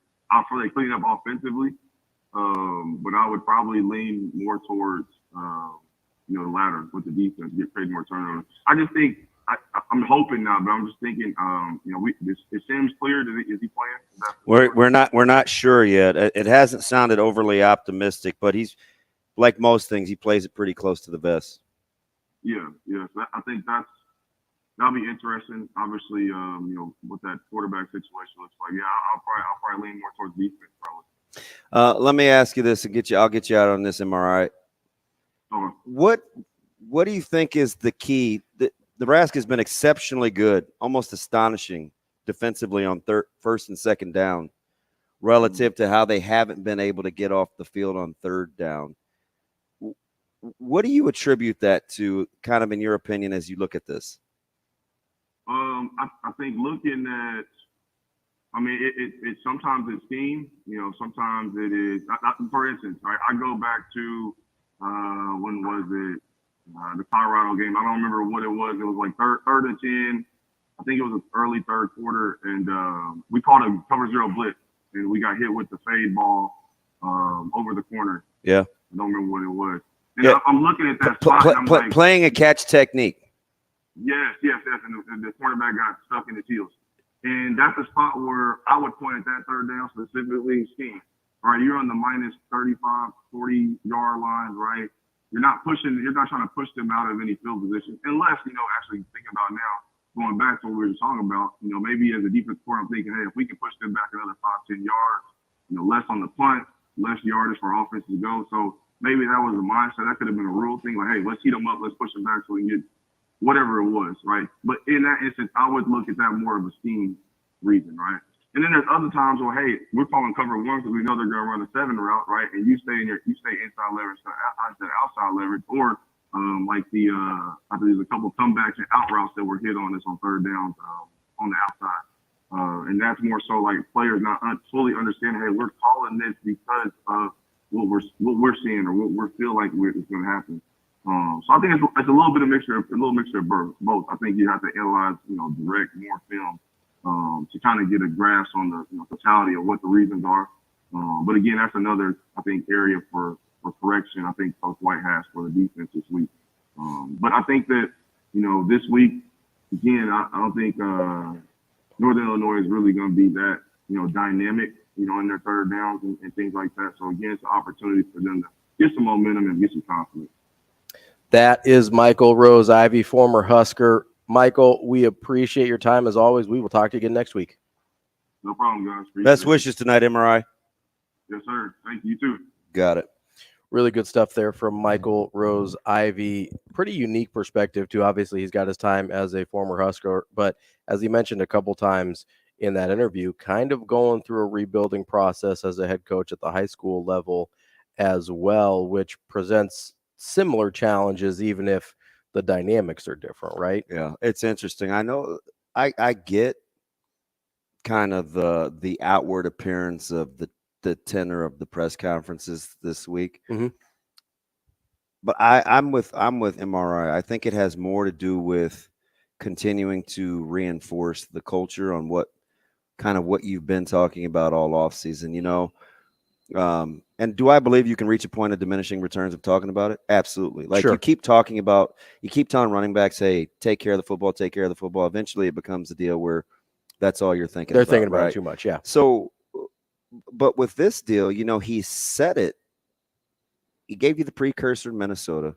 Hey, we've worked really hard on this mental mindset about staying in the moment. This is Minnesota. It's just one game. It doesn't define who we are. We've worked really hard on not needing a fast or a slow start. It's 4 quarters. And then against Colorado, it was things like, hey, I'm just 0-2 here. That's not on me. The locker room demeanor this week, guys being scared to win. I think he hit the nail on the head when he said, sometimes you just have to confront things head on. Yeah. Right? Like Yeah. if there's an elephant in the room, talk about the elephant in the room, right? And he said it goes a long way in terms of being able to conquer your fears. I'm totally with MRI where I think it's just how transparent he is in dealing with what issues are. I don't think it's any fancier than that. Yeah, that's really interesting. There's a question I want to ask you. We don't have a ton of time right now. There's a question I want to ask you in the next segment about that mindset that Coach Rhule was talking about in the presser yesterday. We will definitely get to that here coming up at 8:30. At 8:45, we're going to talk to Eric Crouch, former Heisman Trophy winner. He will be joining us over the phones. Oh, he is over the phone? Yep, that is the war horse. Well, how did he answer you and not me? He answered Sasha. He does. I'm not over here texting Eric Crouch. What do you think? I mean, one minute he's got jokes, the next minute I get crickets. All right, coming up next, we've got more of Benning and Lulla here on Hurrdat Sports Radio.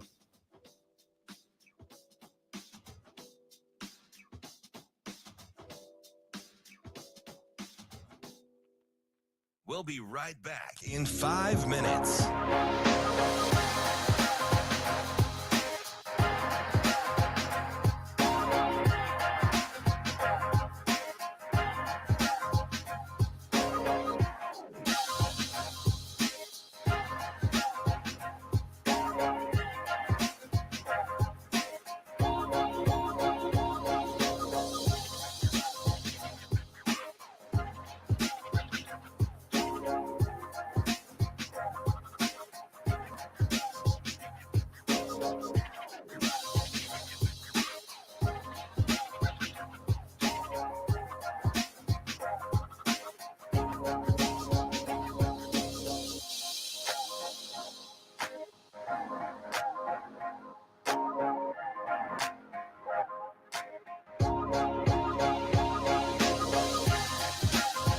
We'll be right back in 4 minutes.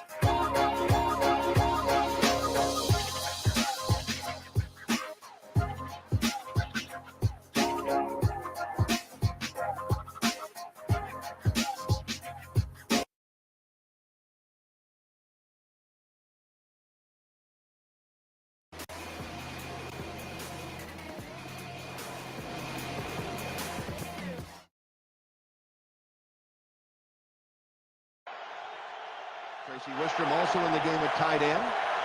He goes in motion to the left. Eric Crouch pumps once. Is in trouble. Eludes a tackle. Gets out of the end zone. He's to the 5. He's to the 10. Crouch to the 15. Out across the 20. Crouch to the 25. Out across the 30. 35, 40. Look out. He could go. He's to the 40. He's to the 30. He's to the 20. He's to the 10. He's all the way.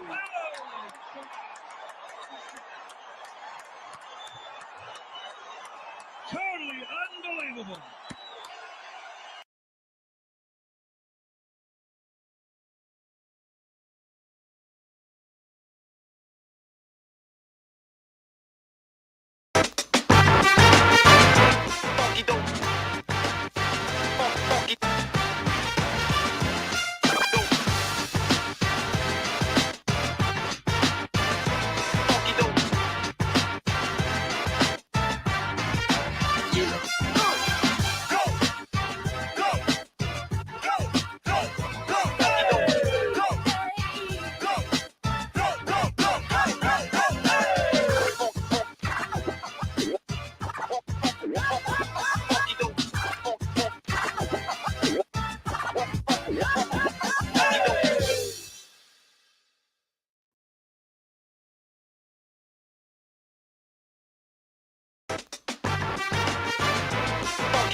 Hurrdat Sports presents the Damon Benning Show with Ravi Lulla. Welcome back to the Damon Benning Show with Ravi Lulla. We're halfway through on a football Friday, and the Omaha Storm Chasers are halfway through their final homestand of the season. Just 3 games left, including tonight at 6:35 against Indianapolis. It is Community Celebration Hispanic Heritage Night. Get on out to Werner Park and hang out with the Storm Chasers before it is too late. Their last game of the season at home is on Sunday. So you got tonight, tomorrow, and Sunday to get out and see your Storm Chasers. It's a celebration. It is a celebration. They're going to stir up a storm. No, we talked to Marty earlier in this week. We love Marty. I need to get out to a Union Omaha game is what I need to do. Apparently it is all the rave. Well, I'm a big soccer guy, as you know, and I haven't been out yet. So I need to get out there and have some fun out at Werner Park. So I'm eyeing. There's a Wednesday in October, I think. Yeah, that you works guys out for were me. over there kind of using code, talking about who's using code. You and not coded language. That's different. Oh, you and Marty. On the same wavelength. There was something that you brought up with the Matt Rhule comments in the presser yesterday, and I'm curious about it from a player's perspective that you bring to the table that I obviously don't. That Matt Rhule keeps talking about, hey, we want to go 1-0 this week. We're not worried about Minnesota. We're not worried about Colorado. We're trying to go 1-0 this week. As a fan, I go, hey, that's nice to talk about, right? But everybody knows you're 0-2. As a player, how much of that can you actually dismiss from your mind, stuff that's already happened, and focus on going 1-0 this week? Or is it just kind of a nice thing to say? No, I think it's absolutely legit. How do you do, what is the process of trying to get that done? You talk about it every day, right? It can't be something you make up after you're 0-2. It has to be something you've talked about all along. Okay. Right. For tonight, right? Is that a fair question? Because it's something that as a fan, it's hard for me to wrap my mind around. Yeah, 100%. Like, I get it. For tonight, right? We got Miller North. Yeah. We'll be playing without 3 starters. Okay. It's not about being the number 1 ranked team in the state. It's not about whatever our record is. Dog walking everybody you've played so far. It's about being 1-0 tonight. What unique challenges does the team that we play bring to the table? Doesn't matter what's going on with us, right? Everybody's going through injuries right now. How do we get to 1-0? We talk about it. We've talked about it all week. Yeah. Right. It's not made up. It's the same thing that we said when we were playing Grand Island. Do you know why on the scouting report? Right. Why is this the most important game of the week? Because it's our next opponent. Because the one right in front of you. So the more you talk about it, the more it becomes more than just it becomes a lifestyle. It's not words. It becomes a lifestyle. And it's who you are as a program. It's absolutely who you are. And so, you read the words on this scouting report, right? No regrets, attack all night, seize the moment, hunt, stay in the fight, right? Those are all, and this is last week, right? Or week before last, whatever this is. But when you say those things over and over and over again, you don't know anything different. So it is important to go be 1-0. And that's the greatest challenge, I think, for this team tomorrow, because let's be honest, super high risk, very low reward. Yeah. Right. So that unto itself is kind of like the great Jedi mind trick. You get 0 flowers for beating Northern Illinois. 100%. Right. Yeah. They will bury you if you lose, but you get 0 flowers if you win. Listen to the psyche of where some people are at. This just was DM'd to me yesterday. Coach Rhule's energy looks awful this week. I don't bet for a good reason, but my goodness, we are losing this game. Yeah, I don't understand. I don't either. I didn't get that from Rhule. I didn't either. Right. I'm just telling you, like, he's not alone in thinking that. I mean, I didn't even give it the. This may have been. It wasn't even worth responding to, except for just collecting data. Yeah. Right. But he's not alone, for sure. Alone. I don't understand it. It's such a loser mentality. Well, I just don't understand. And maybe we think Nebraska are losers, but I'm glad they don't think like that, though. That's where the disconnect comes between fan bases and players. Sure. It's why some people play and some people fan, right? There's this mutual toxic relationship between the two where they're like each needs the other, but they're very, very different in the worlds that they come from. Yeah, it's like a weird codependent relationship, right? Because one doesn't exist without the other, but it's not always the healthiest dynamic, which we talked a lot about on the Dish and Ish podcast this week.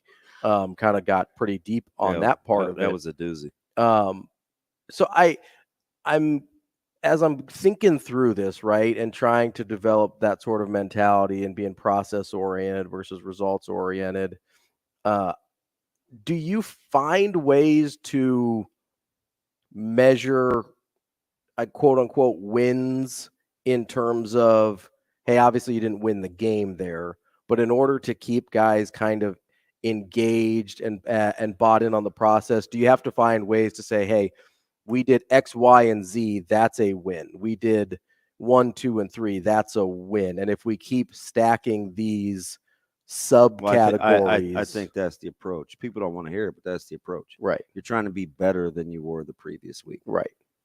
it's not any fancier than that. You don't So you have to can overthink chalk it. up- There is no real Yeah. black couch moment. Right. Right. There just isn't. Right. Tonight and tomorrow. Right. Teams know that they have an opponent, but good teams understand that's not who they're playing against. Yeah. Right. They're playing against themselves. You're your own benchmark. Or against a standard that you've set for your you program. are your own benchmark, at least for, I won't even say quality programs, because there are teams that are trying to figure that out. Sure. They're striving. That still believe in that. And that's all you can do. Let's hit up the Warhorse Sportsbook hotline. We've got Cody. I just listening to these messages. I don't think I mean, nobody cares if we're down 3 defensive starters, right? Right. Yeah. No, it's you still have a standard. And it doesn't bother me that I said that out loud. Yeah, you still have a standard that you expect to meet. It's fine. We're gonna play ball. Cody wants to talk about some high school football. What do you got, Cody? What's up, Cody? What's going on? I got a question for Ravi, and then I got a question for Damon. I'll start with Ravi. Let's go, Cody. Ravi, in the last 2 years and 3 weeks, Westside and Gretna are 27-2. They each have a loss to each other. Can you name who each of their other losses are again? Westside lost to North Platte last year. That is correct. Correct. At North Platte, I believe. That is a doozy of a trip. I've been on it. Gretna. I'm going to miss on Gretna. Who was Gretna's loss to? Elkhorn South. Yeah. Elkhorn South. There you go. Yeah. That's a quality I bring that up because it leads me into my question for Damon. I'm a little nervous for tonight. Can you give me some keys to the game? Gretna versus Millard South. You got to find a way to neutralize Miller and Laquana. So the 2 big horses in the middle for Millard South are literally home wreckers, right? Like they are a problem. So I'm not knee deep into Millard South yet. I just watched them over and over and over against Millard North. You have to find ways to get into their secondary, right? See how committed they are to making tackles in the open field and playing downhill. The other thing is when Gretna's on defense, keep Millard South in front of you, right? They're very good at 50-50 balls and contested catches. So they're going to get a few of those. Don't allow them to run after the catch. That like that's the big thing. I think they can slow Tamala down a little bit if they get him out of rhythm. He'll hold the ball a little bit for you. So a lot of points isn't going to win it, right? I think first 1 to 17 wins, maybe. Oh, yeah, that's low. And then kind of some thoughts on the Millard North game. I mean, I was at that game last year where North recovers a fumble, and all of a sudden it's 6-point game, and your defense bows up there towards the end. Yeah, what do you guys? That was our second worst defensive performance, I think, for a half. The first half against Millard North last year was grade A trash, right? So, Ravi was asking me about motivations and things like that. We've gone over that film 100 times, and we understand how Millard North comes off the ball, and we get it. I mean, that's as talented a team at the skill spot as any team in the Metro. So we won't have any problems being dialed in. It's at our place. Well, good luck tonight, Damon. Those guys are pretty excited in the offseason about their team. So believe me, we remember that. Oh, yeah. Got to make it personal. I mean, you're the school on Pacific. With me, it typically is personal. Cody, we appreciate the call. Appreciate it. Tonight. Thank you. Coming up next, we've got Heisman Trophy winner Eric Crouch on Benning and Lulla. We will be back in 4 minutes.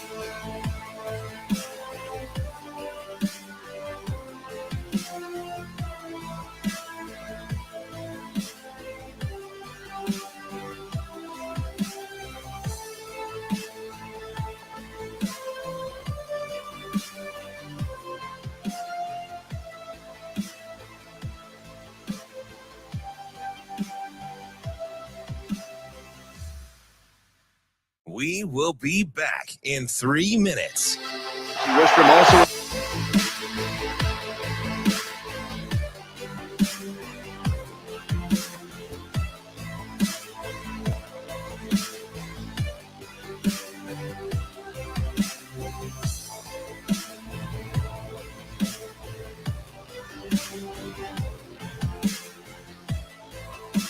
Look out, he could go. He's to the 40. He's to the 30.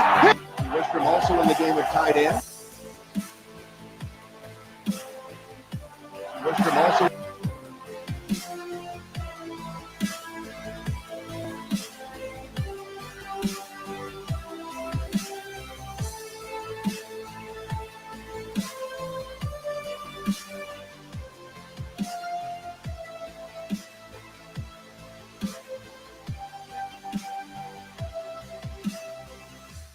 We will be back in 2 minutes. Wistrom also in the game at tight end. He goes in motion to the left. Eric Crouch pumps once. Is in trouble. It's all the way. It's all the way. Totally unbelievable. Wistrom also in.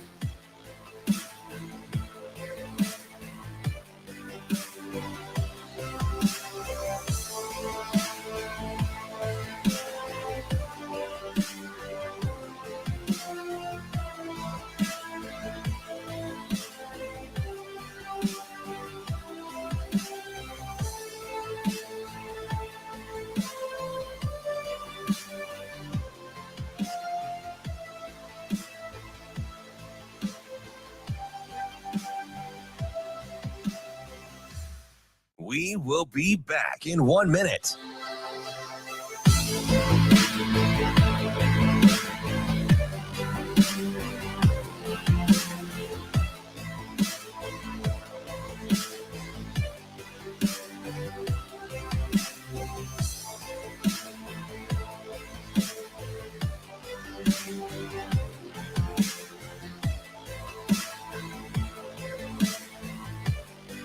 We will be back in 30 seconds.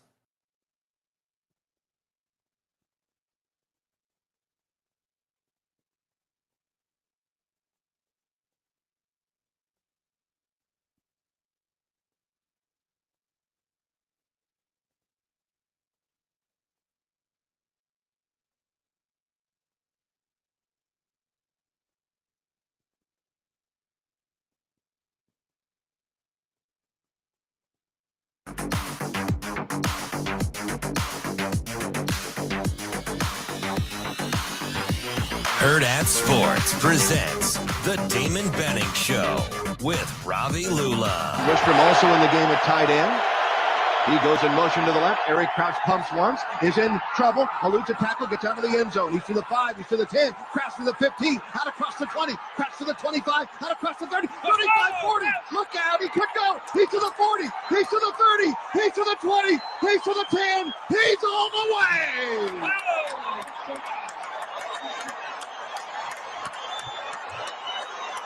Totally unbelievable. Welcome back to the Damon Benning Show with Ravi Lulla. That highlight can only mean one thing. It means we're joined by Heisman Trophy winner and maybe more importantly, Miller North guy, Eric Crouch. Eric, how are you today? I'm doing good. Thanks for having me on. EC, he keeps needling me because he knows we play Millard North tonight, and I know he's an alum, so he keeps finding ways to like weave that I'm in. class of 05. That's all I'm going to say. 05 Miller North. Mustangs forever. That's right. That's what I'm talking about. Hey, so did you think in 2023 we would still be getting trap, midline, veer, like disco motion? Like it is. Oh yeah. You ran that 100%. Bad boy as well as anybody. Like it's well, you got a great coach. That's the thing. You know, he knows how to get those guys coached up on that system. So it's interesting. Pretty solid. Even in 2023, we were showing these clips on Monday or Tuesday. Linemen still getting a 4-point stance on the O-line. Like, I mean, they just come off in waves, man. I'm like, wow. That might be a change from when I was there. I don't know. It's like, are these guys on offense or defense? Eric, as you kind of look at Nebraska this season, obviously a lot has. Oh, I thought we weren't talking about Nebraska. Hey, let's talk more about Miller Northern. I'm happy to relive. Shoot! I'm happy to relive the glory days. As you kind of look at Nebraska this season, obviously they've gone through so much in terms of coaching changes, administrative changes since your time there. As you kind of look at kind of a 30,000-foot view in the big picture, what is kind of a common theme that you've seen between administrations and coaching staffs that you think maybe has led to some of the struggles Nebraska's gone through since you left? There's just so much. There's so many things, like you said, administration. We can talk about the portal. We can talk about NIL. There's all kinds of things that I think have hindered Nebraska lately. Not having a coach here for an extended period of time, I think, has hurt. Pretty much able to get their system in place. So to me, that's real important. We just haven't had the stability. We've rolled through too many coaches, and that part has been disappointing. That whoever we brought in just hasn't been able to get the job done. I do believe that it does help. I will say this too. It has hurt us, not being able to, moving from the Big 12, recruiting, the Midwest, Texas, especially. We had a lot of good players come out of Texas. Damon, you know that when we were playing. So I think that's hurt. But there's a lot of good things too. The Big Ten, there's a lot of competition. It's coast to coast now, so now you can go recruit. That shouldn't be an issue. But I guess it's hard for me to just pinpoint one thing that I think has been the struggle, other than coaching staffs that have not been here for a long time, or been able to settle in with a culture that is similar to what we're used to of the past, and that's a winning culture, a winning attitude, and doing things the right way. And so I'm thankful, because I do believe that Coach Rhule is that guy who can do that, and it's just it's a little bit painful up at the front end of this. So, EC, let me ask you something. When you're watching this and all this talk about the QB run game and Nebraska being so quarterback centric, you kind of played a role in helping us be spoiled watching quarterbacks control football games. How unique do you think that was, based on what you had to do versus what we saw Sims try to do early on in the season, where all of a sudden fans were like, that's now almost too much quarterback run game? Like, how do you balance the two? Well, let me start off by saying I was really impressed with the way Sims was running the football against Minnesota. I thought for sure that we were going to see 20 carries from him again, with the same, type of scenario with the traps and, getting on the outside and these zone reads with him, busting up the middle. He looked strong. He looked fast, and he was, I thought, tough. He was getting yards after contact, which was awesome to see. And so I was kind of expecting that a little bit against Colorado, which we never saw that part, kind of develop in the game. But when you got a guy that can run like that, I kind of compare that to, what I was able to do at Nebraska. They knew that my strength was my legs. Mm-hmm. And so let's use it. They weren't going to put me in positions because we just didn't, we weren't throwing the football. This deal. It was play action, last second look up, the guy better be wide open and you better hit him. That's a little bit different. That's a little bit different than what they're doing now. They got to read coverages. They got to know a lot more in the secondary, and they got to kind of pull full field read these. But I still think, to your question, I don't think there's anything unique really about quarterback eccentric situations. I mean, teams win that have a great quarterback.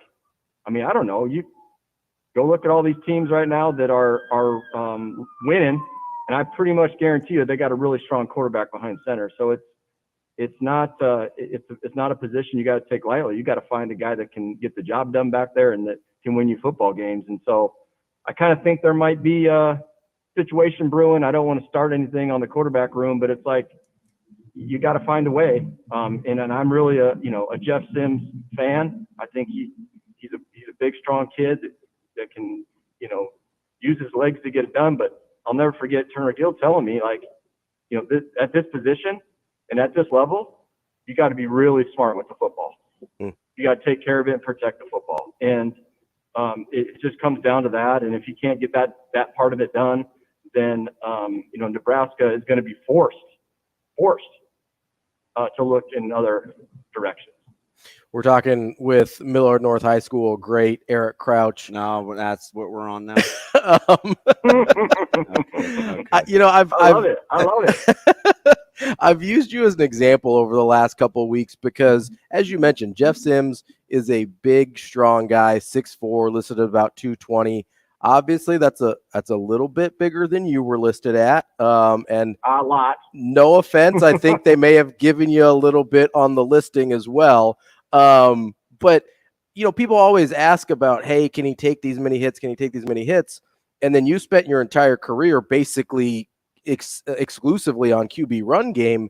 What's the difference between now and then? Because it didn't seem like it was an issue back then when a lot of guys were doing QB run almost exclusively, even as you go back to the 80s and 90s. But now, if a quarterback's got 15 QB runs a game, we're worried about him getting injured. Is that just like a mentality shift, or what do you see there? Because it doesn't make a whole lot of sense to me. Yeah. I mean, I think there's a different mentality with the game. It's before, we never thought about protecting ourselves. We were always sacrificing ourselves. Mm-hmm. I think that now it's more driven around protection. And the mentality was sacrifice. You'd run through a brick wall, and if you died, you died. It was just like, whoa, what? Seriously? We're going to talk about like that? And it was just the mentality, man. It's just, it's different. And I still see that, it's like watching a little bit of NFL last week, and you had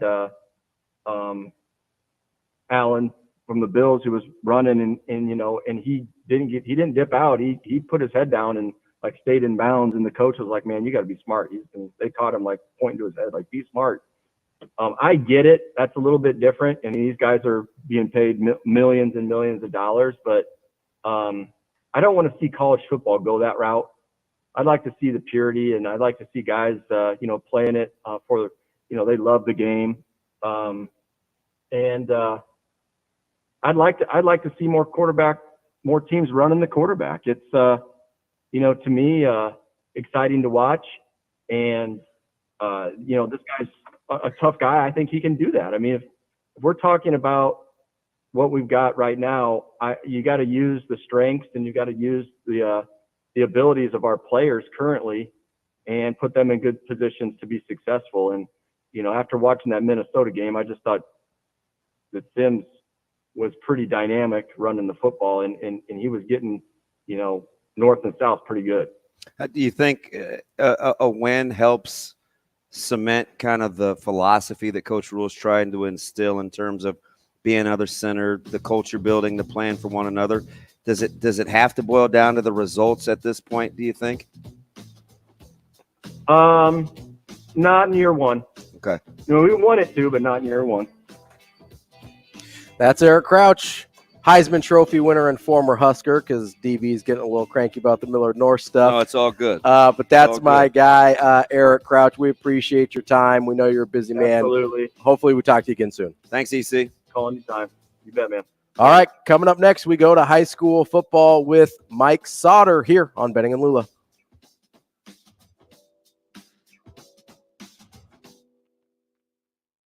We'll be right back in 4 minutes.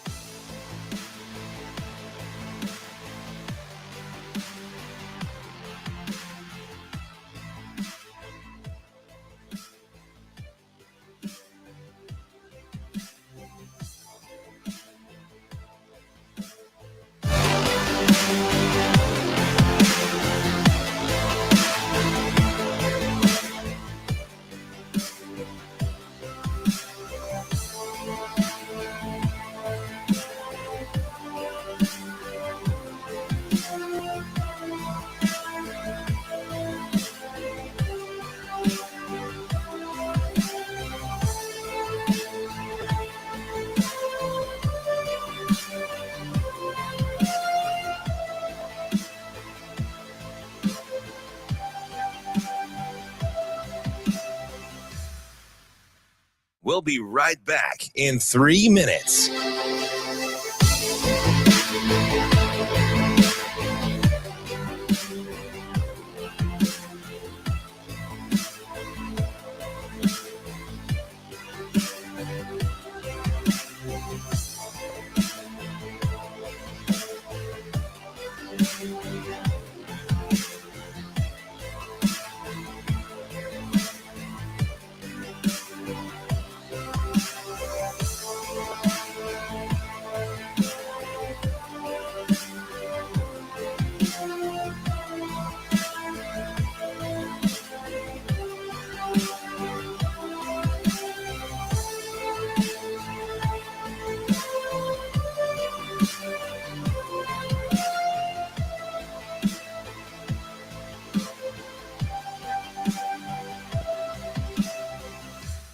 We'll be right back in 2 minutes.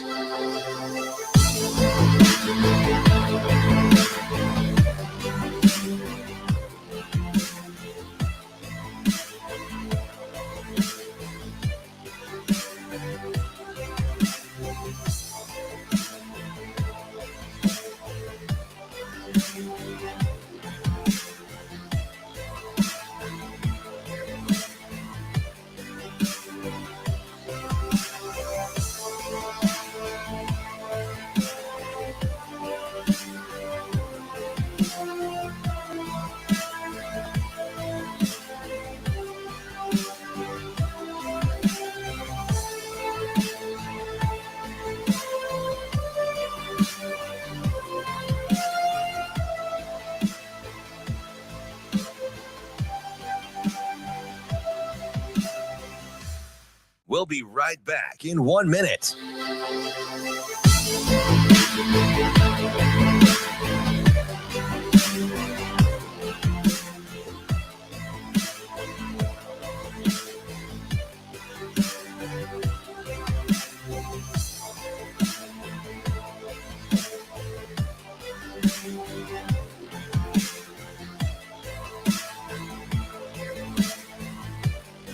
We'll be right back in 30 seconds.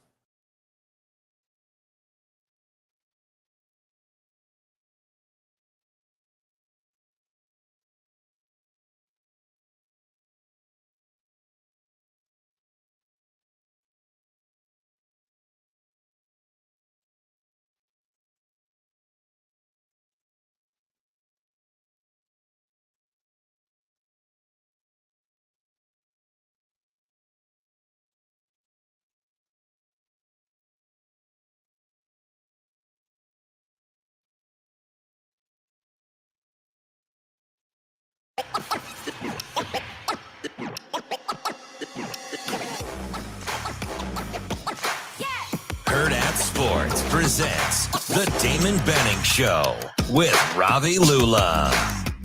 Oh, yeah, no doubt, no doubt. Mike Sautter. I would agree, Damon. Mike Sautter. Yeah.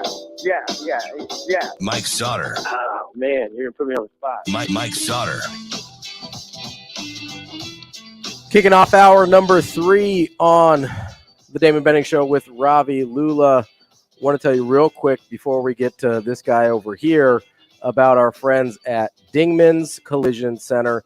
4 Omaha area locations, been in business for over 25 years, family owned and operated. They've got all the latest technology to work on any make and model. that you have. Voted first place, Best of Omaha for 18 years. Not only do they do a great job for your car, they do a great job for the community as well with their Give Back program. Make sure you go check out dingmans.com for more information, both about their services and about their Give Back program. All right, we've got Mike Sautter here from NEB Preps. Sure. Sautter, how you doing? Yeah, I'm good. Do you guys have a bet today? About what? On the game tonight? West Side, Millard North? We don't have a bet. Not that I know We of. don't have a gentleman. We could do like a gentleman's You're a agreement. big Millard North guy. I'm class 05. I mean, haven't you heard? Got to represent. Honestly, I wasn't even doing that on purpose. I did the Millard last North one. great. Millard North great. It's totally. The last one I did on purpose. He don't have to apologize. He is. He's got his jersey and all that stuff. Yeah. No, yeah. There's like seven a is in the trophy case. There's a mural in the weight room. Trophy case is its own. The trophy case there is his own section. Yeah, he does. He has his own section. There's a mural in the weight room. Rightfully so. He should. I mean, like, how many high schools have a Heisman winner that came from? Like, not a ton. As he should. Right? Especially, I mean, none here, right? Except for Crouch. So, no, I'm a Millard North guy, so I was doing that. So I wasn't even trying to. How many needle. points are you gonna give him? None. Can I get like 40? Oh, wow. You guys are wild, man. Like, I mean, I don't know. I didn't say that. Listen, I want to be very clear that I did not. Sautter and I were pretty close on the score last week. And you heard. Sounds like you heard an earful over that. A little bit. I got a little. We played this for our team.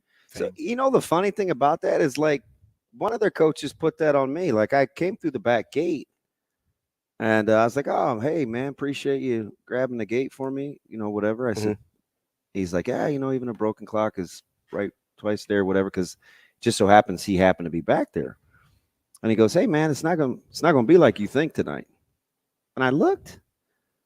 I'm like, well, shoot, how do I think it's going to be? Yeah, so you didn't say anything. So I sat on it for a second. You didn't say right? anything. And I dropped my stuff off at the bench because it's early. It's like 5:25 maybe or something like that. And I go back out there and I'm like, hey, man, you know, polite gesture. Can you roll down your window?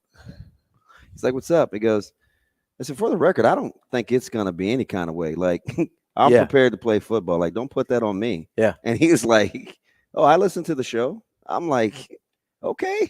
No, that was all me and Like, Sautter. I mean, I didn't even say like. I saw in his interview that you reposted too with Coach. He was like, "Yeah, if this game was played on paper," and I was like, "Oh, yeah, he definitely are not happy with one Mike Sautter." Funny thing about it is the game did go how we thought it was going to be. Stop. I'm just saying. I'm not really giving you close. points. Man, I was this we're close to you extremely buying short-handed. me lunch or dinner wherever I wanted. I was this close. Wait, I thought it was you that would have been having. No, you said if it gets to running clock, I'm buying you. I'll buy you. I did not dinner, think it would get lunch on, wherever I you want. did say that. Yeah. I didn't think it would get to a running clock. And it didn't. This we were close. We almost I got forgot there. all about that too in game time. Well, In the middle of the 'cause- game, I did not. So childish. So I childish. may or may not have said it to a couple people. I was like, man, like that second touchdown just screwed me out of. We were going to Mahogany or Now something. we're extremely shorthanded. I'm not giving you any points. Well, then I'm not taking a bet because I need some points. So listen, I do have a question. How hard is it to prepare for Millard North on this like a week? Just a week. It's right? very difficult. Just their offense. It is extremely difficult. We got in a little extra work. Our inside outside run periods were really, really intense. We brought our scrappy squad in early to just learn their offense. Yeah. So they ran it at an exceptional clip. So I feel pretty good. I mean, better. Like, I didn't have to play quarterback this week, which is for the first time in probably 10 years. Yeah. That I haven't played. Had to play the option quarterback. Yeah, but Coach Samanji was big on wanting to hit the quarterback. So, Yeah. like, he brought the. You're like, I'm not doing that. Yeah, our young guy. Yeah. Well, they got me pretty good last year, and I remember I hurt my back. Yeah. But it was fine, though, because, I mean, we did not play well against them early because it's very hard to simulate what they do. But I felt like, we give out awards and stuff for the prior week, and, like, our whole scrappy squad should get an award for how they prepared. They did it fast. They did. We used the shoot, Eric's son, he, not to put him on blast, but we used the best guys we could to simulate their offensive line. And I know he had probably a tough week of practice, right? Like we asked a lot of that offensive line. We wanted the next best guys up, and so I mean, we'll see. Well, they have playmakers though on defense all over too, like specifically defensively. I mean, they're linebackers and safe. You know, Pierce Mooberry's really good. Yeah. He looks like he's out to kill somebody. He tackles everything. Yeah, he is aggressive out there. The corner matchup, though, I mean, I'm sure they're just going to keep those guys on island. You got to kind of maybe like that. Yeah, I mean, I don't know how much he's going to give you there. I know, but it's your own personal opinion. I don't know. I mean, it's pretty good. You have Vermos, Benning going against each other probably a little bit. It's pretty. Pretty. Oh yeah. Pretty good. Oh, I won't be there, but we'll move on to other games after this. But I thought Miller North played you as well as anybody, certainly in the regular season last year. 100%. But you did kind of North Platte. The second half, I think.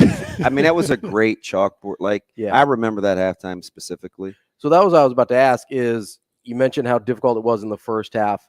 As you go along and start to see it a little bit, how much does that help your guys seeing live action with that? A ton. Versus practice, like what's the biggest gap that you can't simulate in practice? Just familiarity, right? I mean, kind of in my former life, they went 4 consecutive games without scoring a rushing touchdown. So I feel like we have a decent handle on what they want to do. You just have to be able to stop it. Like hanging in there against them is the key, because I mean they just keep coming. Well, it's a lot like what Coach Peterson was talking about, right? Yeah, they're going to do. Yeah, they're very similar in terms of some of their philosophy inside, trying to soften the belly up. Really good at the fullback spot and good at the quarterback spot, and they got playmakers, which they found a way to get the ball to the last couple of weeks. Yeah, on offense, it's an intriguing matchup. It always is, I guess, with them. But see, that's kind of why I want to go. They're but, talented. They're talented. Sautter, which game should I go to this week? There's a lot of stuff. See, that's where I was leaning. I kind of like the Central game ought to be interesting too, though, don't you think? Central Oak South. Yeah. Mm-hmm. Yeah. Could be decently interesting, I think. I haven't seen Central yet. I haven't seen Gretna yet. I have seen both Westside and Miller North, but those are also kind of my team. So, I'm struggling a little bit. How about Roncalli and Pierce? That's where I'll be. Yeah. Well, he's got you just want the concession. That one game of the week? Yeah, that one my game of the week. I thought you just wanted to eat. A lot of I'm going to probably not eat lunch. I'll say he starved himself today. Who do you like between McGill and Volkmer? Guys like with similar size. Volkmer from Pius, right? Yeah. McGill has big, strong quarterbacks. McGill probably has a little more like statistically better, all of those things. Yeah. His offense is a little more quarterback friendly. Mm-hmm. Yeah. He has, probably a little better receivers. Luke Orr's guy for Roncalli that's had a nice year so far for them. That Pierce Roncalli game is a match. It's two different styles basically. Right. So offensively, so Valverde's back for Pierce. Pierce just lost their first one to Wahoo, and Wahoo seems pretty good in C1. So I'm excited about it. So we'll see. This little bit of rain maybe in the middle of the day that's going to come. It's a grass field over there. So yeah, at Roncalli. But that game's interesting. McGill is I've only seen him live 7-on-7 stuff, so I want to see him in a game setting and see how that goes. So probably in between the mac and cheese boat that I'll eat, and hamburger and how much gyro, not gyro, gyro, gyro, whatever. Some of the greatest. They have some of the greatest meat on the planet. They have homemade tzatziki sauce there. I don't know if I've talked about this you before. talked about this. Homemade tzatziki sauce that if you put it on the burger. Say it with me slow. Tzatziki. Yep. No, there's no tzatziki. Tzatziki. It's spelled with a T. Tzatziki. That is hilarious. What about Gretna Millard South? That's Gretna Millard South is super interesting. One, you have this defensive line that's very formidable against maybe the best offensive line. Top to bottom with Gretna. It's just, can Gretna be patient enough to just go 3. Just stay on schedule, right? They're just gonna have to stay on schedule. Tamala and that right receiving core are probably gonna make a play or two. Like they win a lot of 50-50 balls. Yeah, Jackson obviously, he's pretty good. So as a receiver, it's just, can Tamala has he been hit? Like has he gone through some physical adversity? Is my kind of question, which he might tonight with Gretna's defense. Well, I thought Ashton was it Ashton Murphy? Who was probably Ashton Murphy played really well against that offense a couple of weeks ago. Like he had success defensively. Yeah, Elkhorn South. Yeah. So against Miller South? Yes. Yeah, no. So I was at that one. He was really disruptive. He didn't end up mattering. He's really good. But he was really disruptive against Millard South. That one is the biggest one. Millard South, geez, I don't think they've ever been to Gretna. I was talking to Steve throwing the AD at Millard South. He goes, I've never been to Gretna and their facility stuff. Yeah, I think sometimes the first couple times out there, you get to that wide open portion of the field out there. It's different for quarterbacks. Yeah, a little different, especially going into the scoreboard or to the houses over there. And it's a different feel. Those trees are probably a couple of years away from maturing. No, I'm serious. No, you're right. They really are. It's like a college campus. Yeah, it's amazing. Their baseball, softball stuff is phenomenal. Well, they had a big win yesterday over Papillon. Who? Gretna. Softball? Yeah. It was Monday. Monday. Yeah. In the Metro Conference Final, they won. I mean, they lost to Papio the first time, but Alexis Jensen didn't pitch, so it's kind of like whatever. Averages. But they still won. Go ahead. I'm sorry. I was saying, moving on to the other Millard school. Millard West has prep tonight. We talked to Coach Peterson earlier. Tough one. That's kind of an interesting matchup. So remember the circus of last year. Yeah. The giveaway late for Millard West, kind of in control. Mm-hmm. Prep finds a way to win that one. I asked him this morning, it's at Buell. So is there familiarity?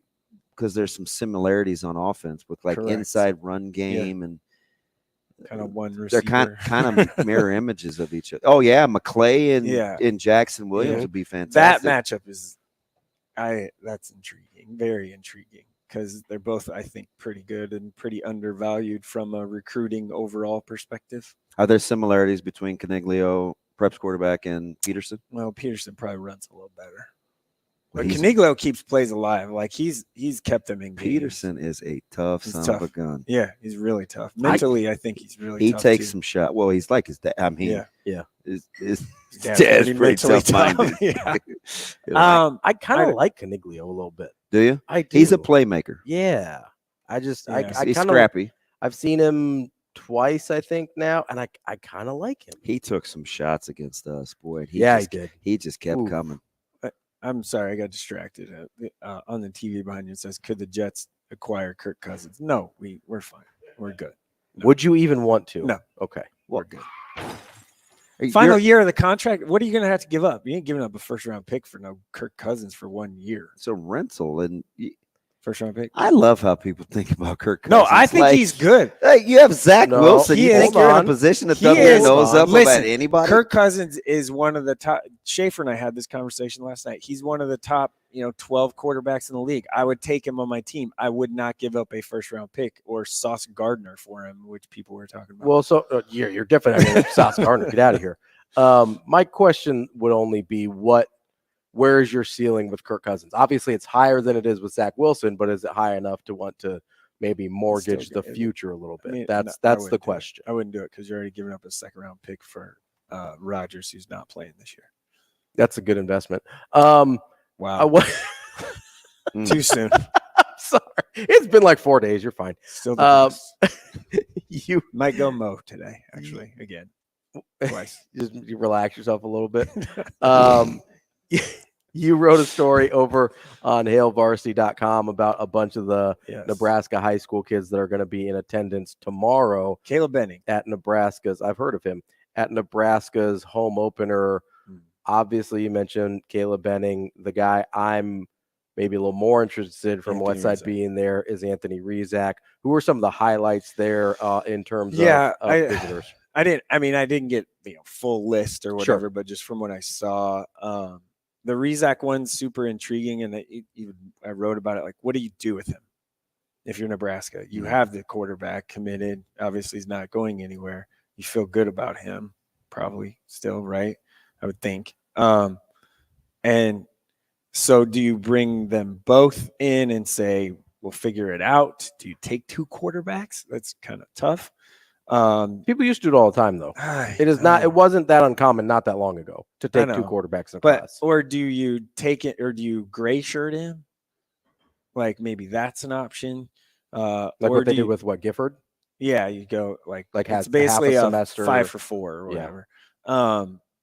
Or do you do what you did like Gage Stenger? Like, hey, you're good. We want you. We'll figure it out. Or is it hey, we just want the public perception of, hey, we're recruiting you, right? Is it, which one of those is it? He's definitely picking up a ton of steam across the country. Yeah, so I think it's probably a little more. I don't think you bring him in if you're not going to do something from a scholarship standpoint. What that looks like, I don't know. They got to know he's not going to walk on. Like, that's not an option. I would think they know that. You would hope. So that it's intriguing, right? It's very intriguing. The kid wins a ton. I looked up all like his stats because there was some back and forth earlier in the week, and I looked up his stats. You guys were all mad at the what did the film say guy, right? Yeah. Is that what it was? How about you tell us? Okay. I don't know who I was gonna soapbox for a minute, but I'm gonna relax. I'm gonna take a deep breath. The soapbox is the best. If you are bashing kids publicly, you should probably tell us who your name is. That's all I got to say. That's fair. Like put your name on it. That's Like, reasonable. if you are whatever, put your name on it. And when people ask you, you don't respond because you don't. I can't. Like, I can't do that. Like, if you have the cojones to put that out and say, oh no, like all of his passes are 5-yard out, especially when you're wrong. Like, yeah. So I just was like, my comment was, you might want to look at the first 3 game films and just count the 5-yard passes. Yeah, because there's not a lot. So anyway, that's just I feel very strongly about that. You should probably let people know who you are. Who else other than the 2? I know Tyson, Zach McClay. McClay will be there. Tyson Terry. The committed guys, we kind of understand. Like, I kind of left them out of this, but Zach McClay's going to be a really good like walk-on guy, right? And then a little younger guys. So Millard South has Aiden Miller, the defensive lineman, and then Jet Tamala's going there. Amarion Jackson's going. That one could be that maybe like a pop there for him. Isaac Jensen, who's 6'5", tight end receiver for them. Carter Glab, the offensive lineman. 2026 guys. They must, obviously they feel good about that 26 class. Caprice Keith is going there. Keenan Cotton is going there. Keenan, not Kenyon. Cotton is going there. It's the Y before the N. Keenan. Yeah. So he's going. Obviously, I think that one. He's like again, just Schaefer and I were at the game last night, Elkhorn North game, and Keenan is it's like a Wandale Robinson, Rondale Moore type of guy, right? Like, that's a good comp for him. Yeah, definitely a Division I guy. Caprice Keith is going to be there. Guy that is very much so under sort of the radar is Sawyer Shilkey from Kearney. 6'4", 220, 225, super athletic. Linebacker? Yeah. Outside linebacker, edge guy. Maybe edge rusher? Yeah. Okay. Minnesota's interested. Like, he wants to come to a game. Kansas State, Wyoming. Coach Bull's supposed to go in there and see him a little bit. So that one is interesting. And Calvin Jansen from Gretna, the lineman, who was at their barbecue, and then he was just at Minnesota last weekend. So, that's like the gist of names. What do you think happens with Bellevue West going to Kearney? Kearney's the favorite. So, I mean, that's true. I mean, it's just interesting how Coach Cool is kind of, I don't know if had his number is too strong of a word, but I think he's won 3 out of the last 4. Yeah. Right? 3 out of the last 4. Kearney's won. I think Kearney's a good team. Their concept. You guys tough. go out there in a couple weeks? Oh, yeah. October 6th. I actually talked to Drake Baronic yesterday about the shot clock news and the lower classes at Nebraska. He's going to have a good basketball team. Yeah. Too. And he's like, you're coming out for this one. I said, well, I'll put it up for a game of the week and we'll see what happens. So they usually like for you to travel as far as possible. I'm not sure. Go hang out with our friends over at ESPN Tri-Cities. Let's go. Go hang out in Central Nebraska. I just, yeah, dude will love it. The travel part, it's like, it's funny, but at the same time, then don't complain to me about like, lack of coverage stuff for like, you know what I'm saying? No, like schools, like kids, parents, whatever in the metro, like, you never come to our games. Well, I put you up 4 times for the game of the week and it didn't win. Nobody wants me to go there. Like, it's not my fault. I can't control that. So, anyway, I think Kearney's pretty good. It's what does Bellevue West offense look like without Hall? I think pretty much it's a known. Like he's done for the year. Saw him Tuesday, and it's a pretty bad elbow injury, dislocated UCL, all that.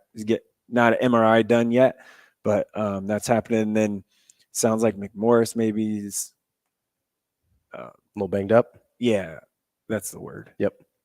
What's tweaked? Is there a different injured and hurt? Is that what they say? I don't know enough. I don't know. I don't say know. A little banged up. I'm just it's hamstring still a problem. Nagging injury. Yeah, there you go. It's been a nagging injury since the spring. So I don't know. Someone's gonna have to step up and catch some balls, or somehow they got to move. They got to find the offense has to. Sounds like a good chance for Whaley. Yeah, Green maybe to Green, step Whaley, up. Goodwater. I was surprised they didn't throw the ball more to Goff last week. I would say get CJ out of the bit. backfield. Yeah, like just take some pressure off of the offensive line that has not performed. Frankly, hasn't. So that one's interesting. Again, it is not an upset if Kearney wins. Kearney likes to think they're little brother all the time. It is not. Like, not this time, right? Like, it isn't. So you're expected to win this game. Are you double dipping or just Roncalli and Pierce? Is there 4 o'clock somewhere? I don't know. I don't think so. Our resident Lincoln expert is over there sitting in the corner. We'll ask him. Yeah, I don't think so. I think it's just the Roncalli. I also have to take my kid to dance class thing, whatever it's called, at like 4:30. Always good to keep you grounded with parenting. Sometimes you got to be a parent. That's not me. That's our friend Mike Sautter. We will be back with the Warhorse Sportsbook Sports Cleanup on Benning and Lulla.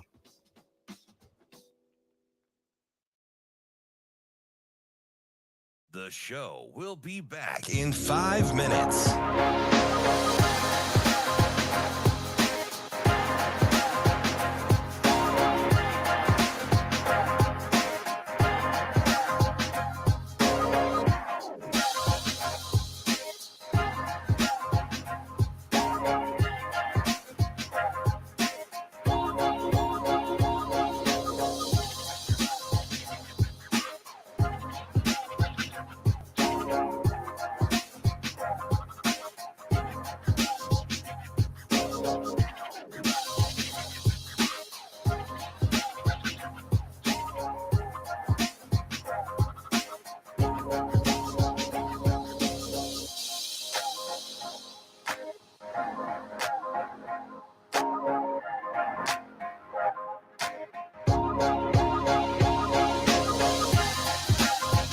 The show will be back in 4 minutes.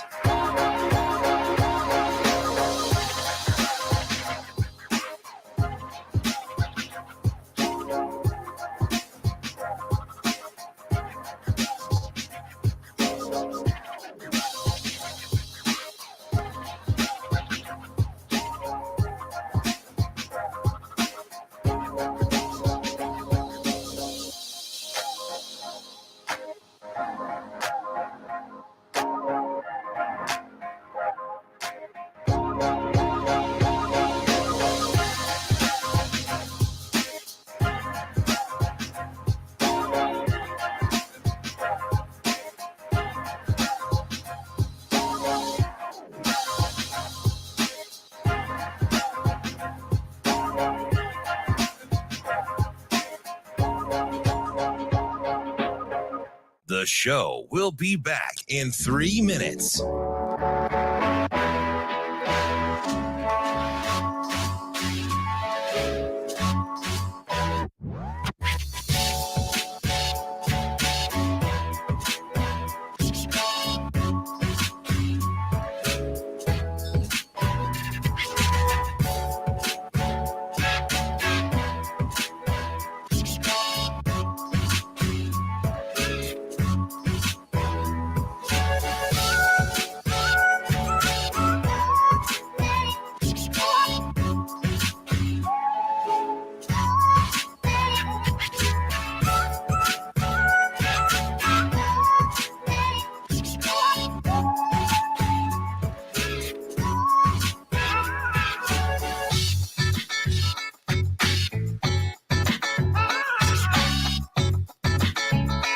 The show will be back in 2 minutes.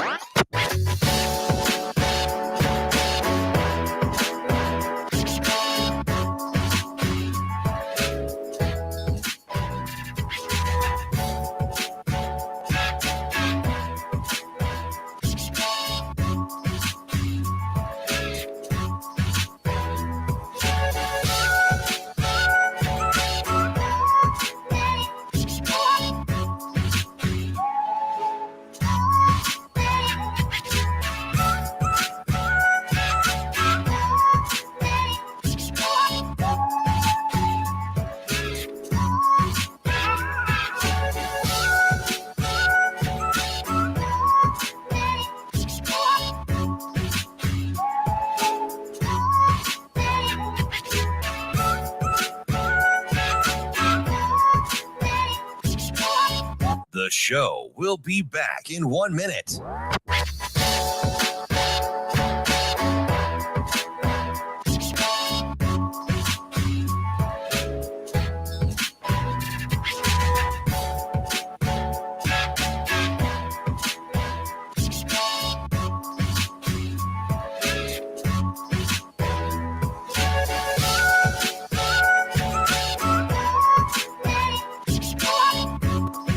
The show will be back in 30 seconds.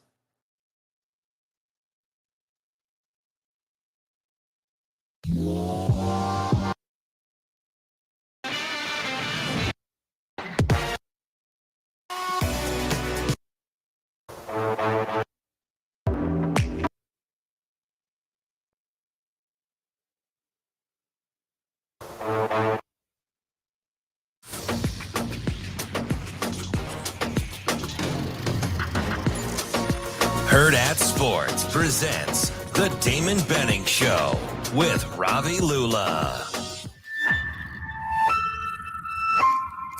Letters to Coach. Dear Coach Matt Rhule, first of all, I ain't getting at you, but can we please do something to get Sims to hold on to the ball? I don't know, double-sided tape? Yeah, that's a great question.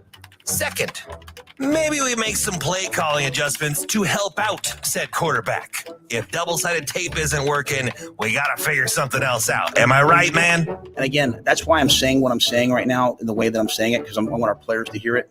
There's a right way and a wrong way to do this.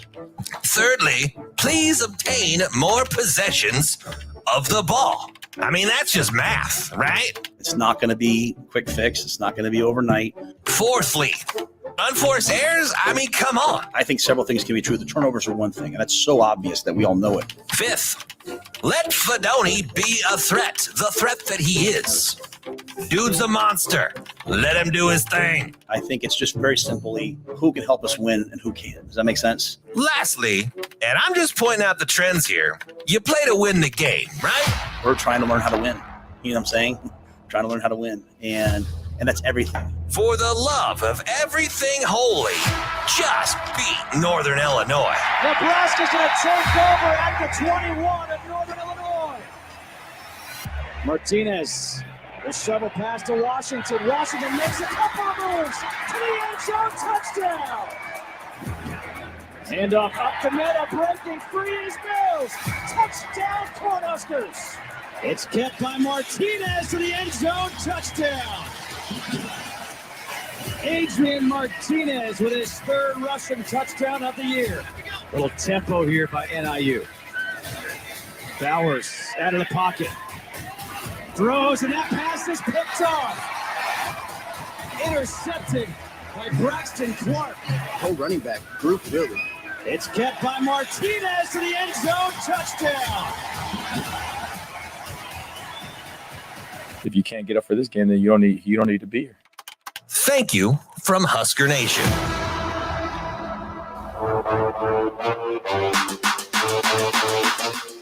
Bad again. Might have been better the second time around. Yeah, no, it's kind of grown on me a little bit here on the Damon Benning Show with Ravi Lulla. We are wrapping up our last half hour here on a Football Friday. It's time for the Warhorse Sportsbook Sports Cleanup. Our guy Mike Sautter sticking around for an extra segment with us. And there's a lot of things we could talk about here, but I think we should start with some of the nonsense that was happening after the Vikings-Eagles game yesterday with Vikings running back Alexander Madison, who had a pretty crucial fumble at the end of the game there. Certainly not the only turnover for Minnesota that day, but he was the recipient of some pretty horrifying comments on, it looks like Twitter or X, whatever it is called. People not only using racial slurs, but telling him that he should commit some acts of violence against himself. And so it kind of reminds me. So a couple days ago, and we never actually got to it. I actually put it in my notes, and we never got to it, which is not uncommon. But I got a message from a guy that we both know, Dave Deal, talking about like, hey, maybe we need to be careful about how we talk to and about football players. And he was talking about Jeff Sims. And so he definitely was talking to you.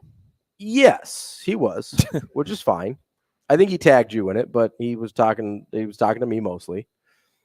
I think it's totally fair game to talk about whatever happens on the field, especially with guys at the college level and above. I'm a little bit more hesitant in high school because those are kids. But college level and above, if it happens between the lines, I'm pretty okay talking about it and being critical or praiseworthy, whatever I think is necessary. I try my best, and if I ever slip up on this, please, you call me on it, anybody else call me on it. I try not to talk about them as people because I don't know them, right? That's kind of where I draw my own personal lines. Talk about their play, talk about on the field. Anything else is off base, right? Unless I have some sort of knowledge about them as a person, and then it still might be off base. What we're talking about here, and listen, I don't know if Dave had seen other things from other people that was way more out of line. Was I critical of Jeff Sims on the field? Absolutely. Did I say anything about him as a person? Absolutely not. Maybe he saw some other people saying, hopefully not things like this to Jeff Sims, but maybe he saw them being more critical. I guess this is the worst part about the internet. Is you're anonymous. You think you can say whatever you want. And listen, that one guy isn't because his name. He put his name on it. He put it in his DM. But you're still, even with your name on it, like maybe his name is or isn't George. I have no idea. You can make your name whatever you want. I'm going to go and guess George doesn't have an Instagram account or Twitter or whatever. Whatever it was, right? But it's, I don't know, man. Like, and honestly, it not to the same degree, but it happens to people in our positions a little bit where people come at it and they're like, they forget that you're a human being, whether it's an athlete, whether it's a media personality, whatever it is. And I don't really know what my point is here. Just like, be better, people. I don't like, everybody's a human being, right? I don't know where, I don't know if you want to go anywhere with this, but it just felt like it needed to be said. Whether Nebraska wins or loses tomorrow, you want to talk about people's play, what they do on the field? Absolutely. I'm here for it. But that's a person, right? I know it seems like they're wearing a helmet. You forget that's a human being. That's a person, right? And I don't know if you guys have anything to say, but I felt like that needed to get out there because I'm with you. That's well said. It's football at the end of the day. Like, I love it. I take it seriously. I take sports as seriously as anybody. But at the end of the day, it's not that serious. Yeah, people say some crazy stuff. about me or to me or not. Well, it's almost never to me. But I was telling Sautter this yesterday. You should see what people say on message boards. Like message boards is like the dumpster of even Twitter. I know it. And it's like you kind of. I know it. You get used to it a little bit, but it's still like sometimes I think about it, I was like, that's pretty messed up. Yeah. I've never logged into a message board in my life. I wouldn't recommend it. Probably have no reason to. I don't. Yeah, I mean, you rumor mill. You definitely have to have. You have some thick skin and know what you're getting into. It revs high on some of them. So I mean,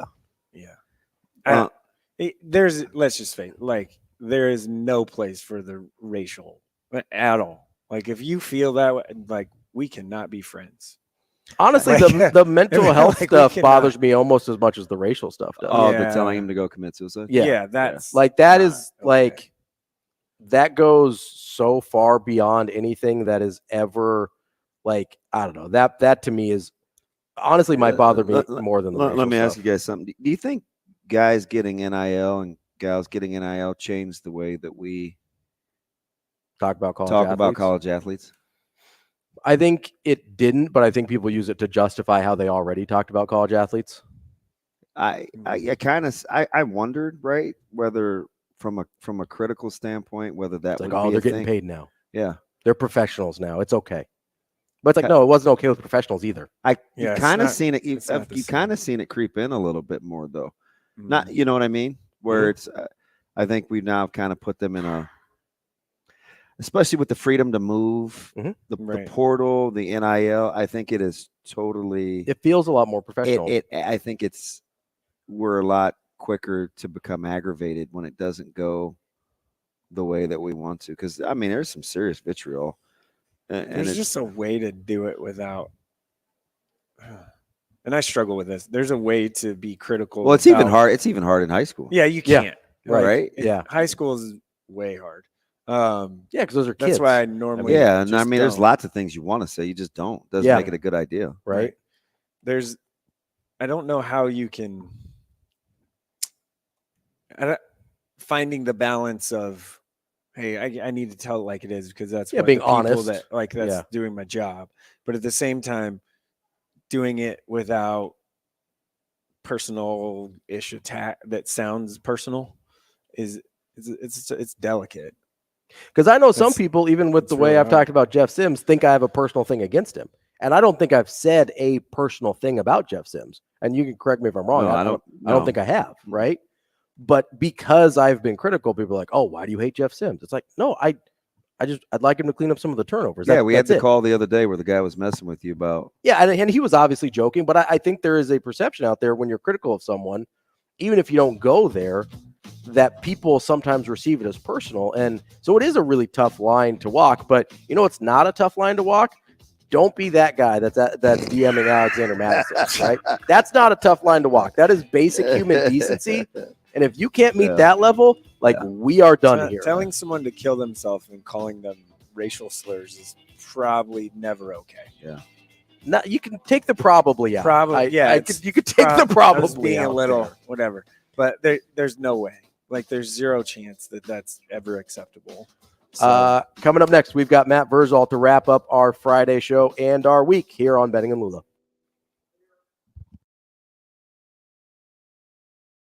The show will be back in 4 minutes.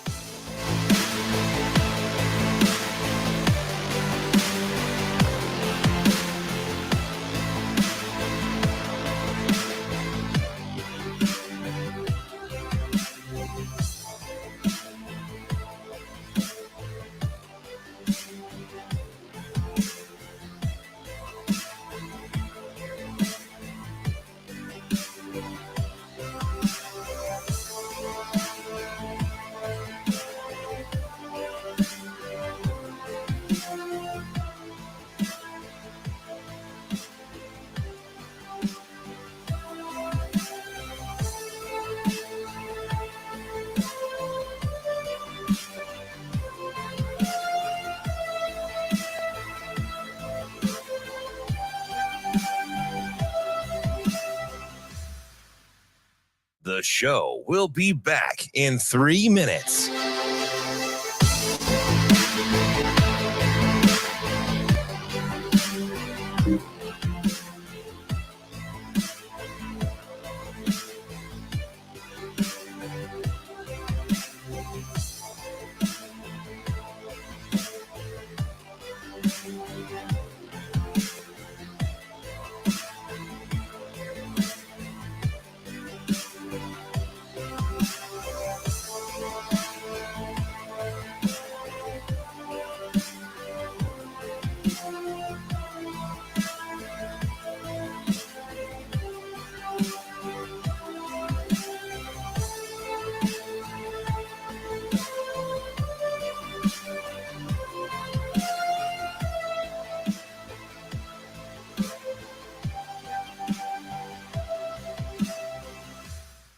show will be back in 2 minutes.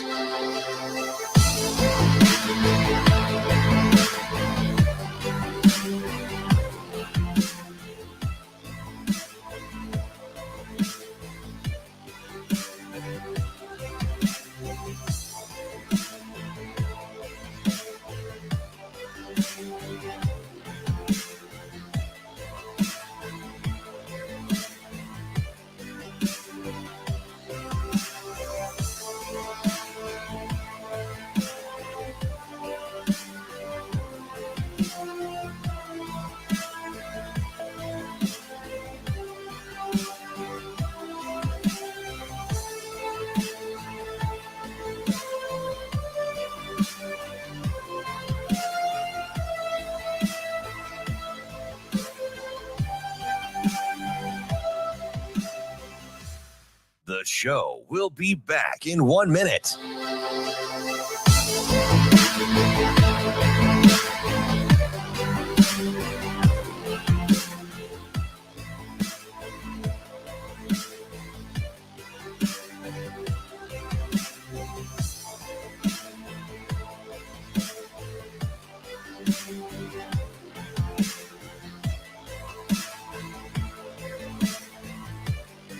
The show will be back in 30 seconds.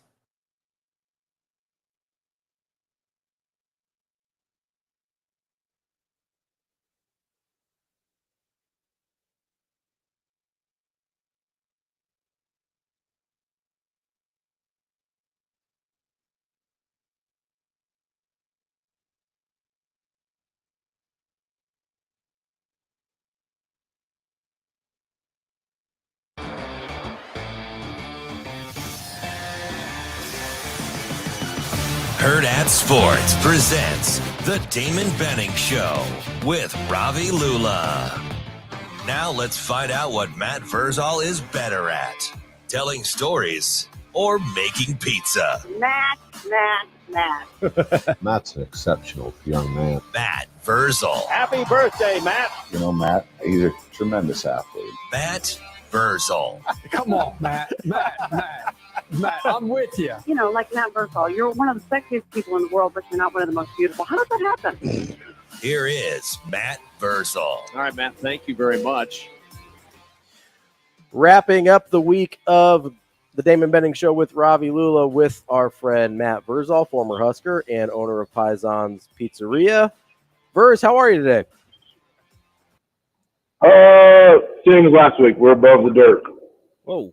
Are you already like elbow deep into like slanging pies? You got the lunch today, right?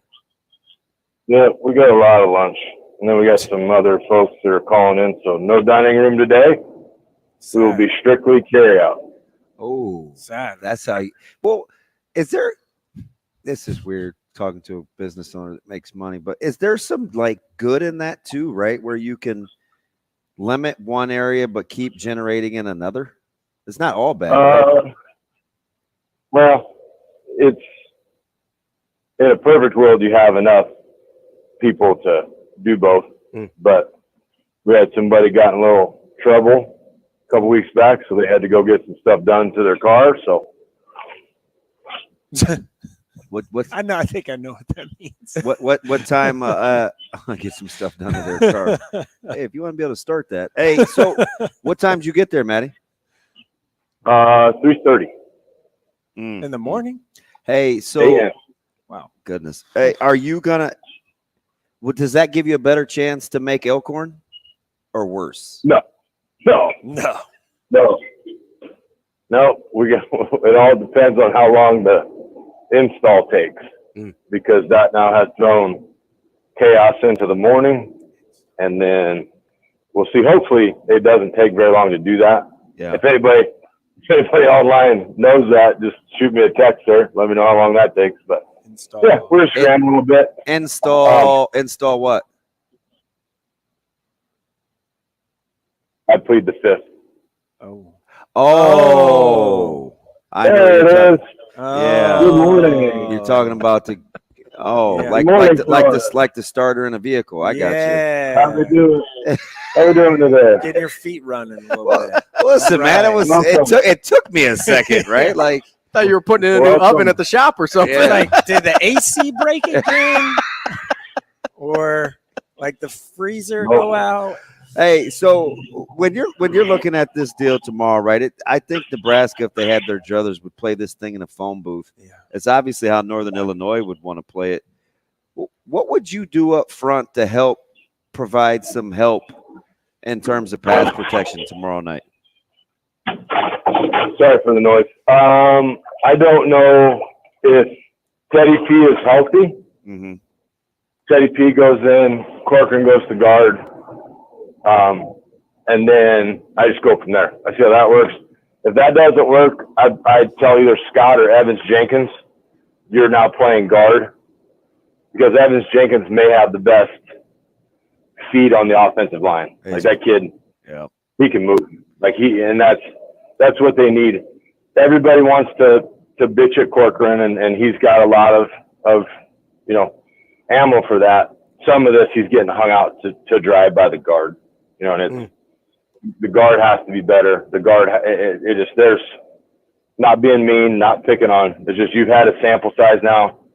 For whatever reason, it isn't working out. I get it. You're a hustle guy. You work real hard. That's awesome. But eventually, it's got to pan out on the field. And changes have to be made up there. And I don't know who's healthy at quarterback, but if you keep trying to play basketball on the football field, you probably need to make a change there too. Hey, so when's the last time you seen a guy with that kind of frame like Justin Evans Jenkins? Like he plays tight end in some of their big jumbo sets. Like, so you're spot on. He can obviously move. It seems like that's pretty unique for a guy with that body type to have that kind of footwork. Are you messing with me? No, I mean, I know you can catch and you got good pop time and you can move too. But I'm just saying, like, you're talking about a center that goes out and plays outside of a tackle. Like you just don't see that. But you had 7 of those guys that blocked for you. I mean, that's Evans Jenkins is Taylor, 5'9", 305. Yeah, I don't know if I could envision Taylor playing the tight end spot though. For as good as he was. So you're talking about him being out in space or being different than the guard where we can't bounce people? Yes. That's just linebacker at second level. Like, go watch Aaron Taylor cut linebackers at the second level. Like, he actually, I'm glad you brought it up. He reminds me of AP.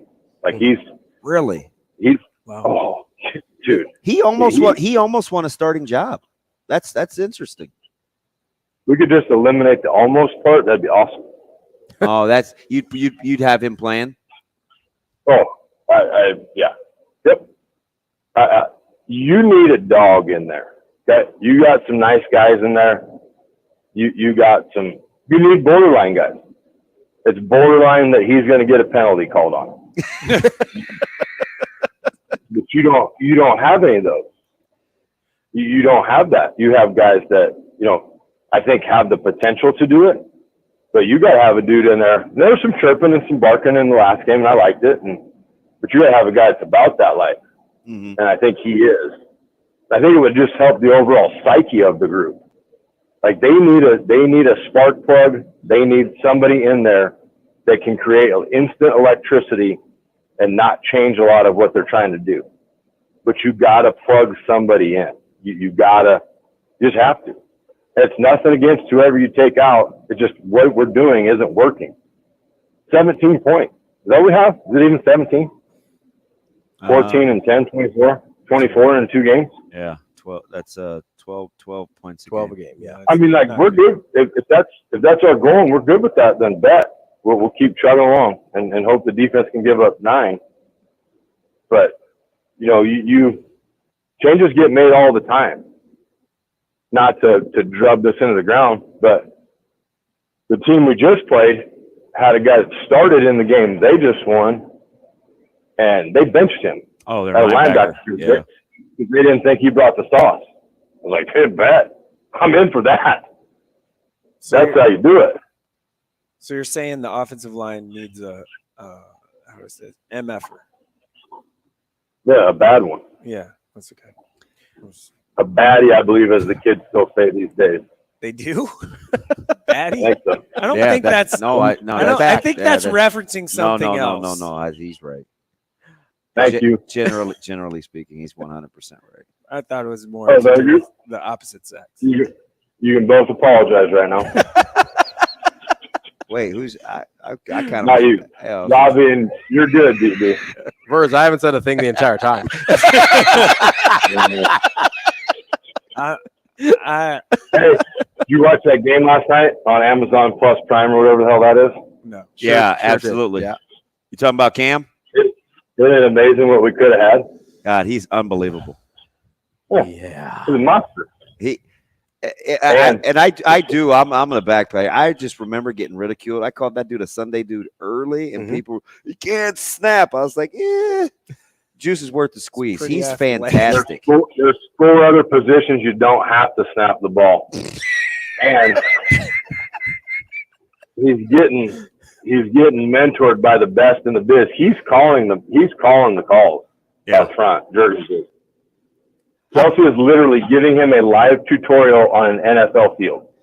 How about how, like, almost every long run or something, when they go back to the bench after, like, their 230th rushing yard, like, Jurgens was the one talking to the running backs. Yep.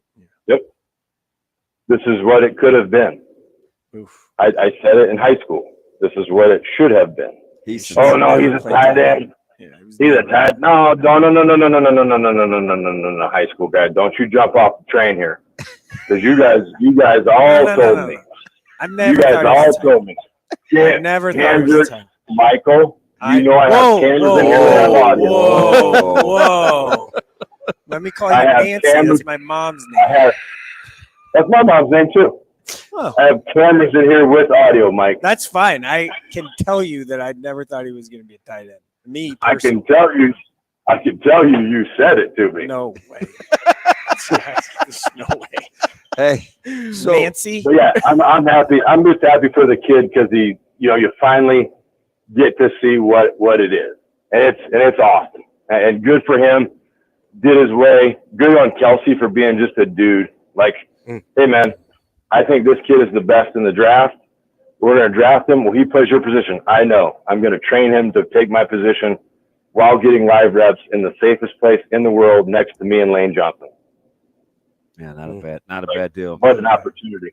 Hey, so how many, when you're looking at Northern Illinois offensively, how many points do you think, did we lose? Oh, he's there. How many points do you think Nebraska needs to score tomorrow night? Okay. So if we can get, even media-wise, if we can get out of that, and then I'm not bagging on you. I know what you're trying to ask, or I know what you're asking me. Did not you say being media disrespectful. Yeah. But let's just say, hey, how many points can we go out and score? Like, let's go score 50. Like, let's just put one on somebody and never take the foot off the gas. Right? Like, I want them to go out and just dominate. And I don't know if Style will copyright infringe me for that or what, but just go out and dominate. Cal, just go out and no one is safe this morning. Just go out and be a bad bunch of dudes, right? Like, we get all this. God bless America. We get all this. Not you guys. I'm just. Oh, of course not. I need this offense to be more, because if I'm on that defense, I am punching people in the face. I'm straight up walking in the locker room. Did you fumble? Punch in the face. Did you jump outside? Punch in the face. Did you miss an assignment? Punch in the face. Because those dudes are out there giving everything they got. And they're smart enough in the secondary, they know when their D-line is getting gassed. So then they start to do too much. And then anytime you try to do too much playing defense, you're screwed. You get beat. Yeah. I mean, it's just like you got to pull your weight. Like it's a 3-phase game. Play all 3. Score 100. That's Matt Vrzal, former Husker, slinging pies over at Pison's Pizzeria. Verz, we appreciate it all. Let's see, boys. That is this week of Benning and Lulla. Remember, you can always hear us on ESPN Tri-Cities or AM 590 ESPN Omaha. Catch us on YouTube, Twitter, or wherever you get podcasts. Sautter, thanks for joining us. DB, good luck tonight, and I imagine I'll see you on the sideline. Yeah, maybe not. Go somewhere else. All right, that's Benning and Lulla for the week.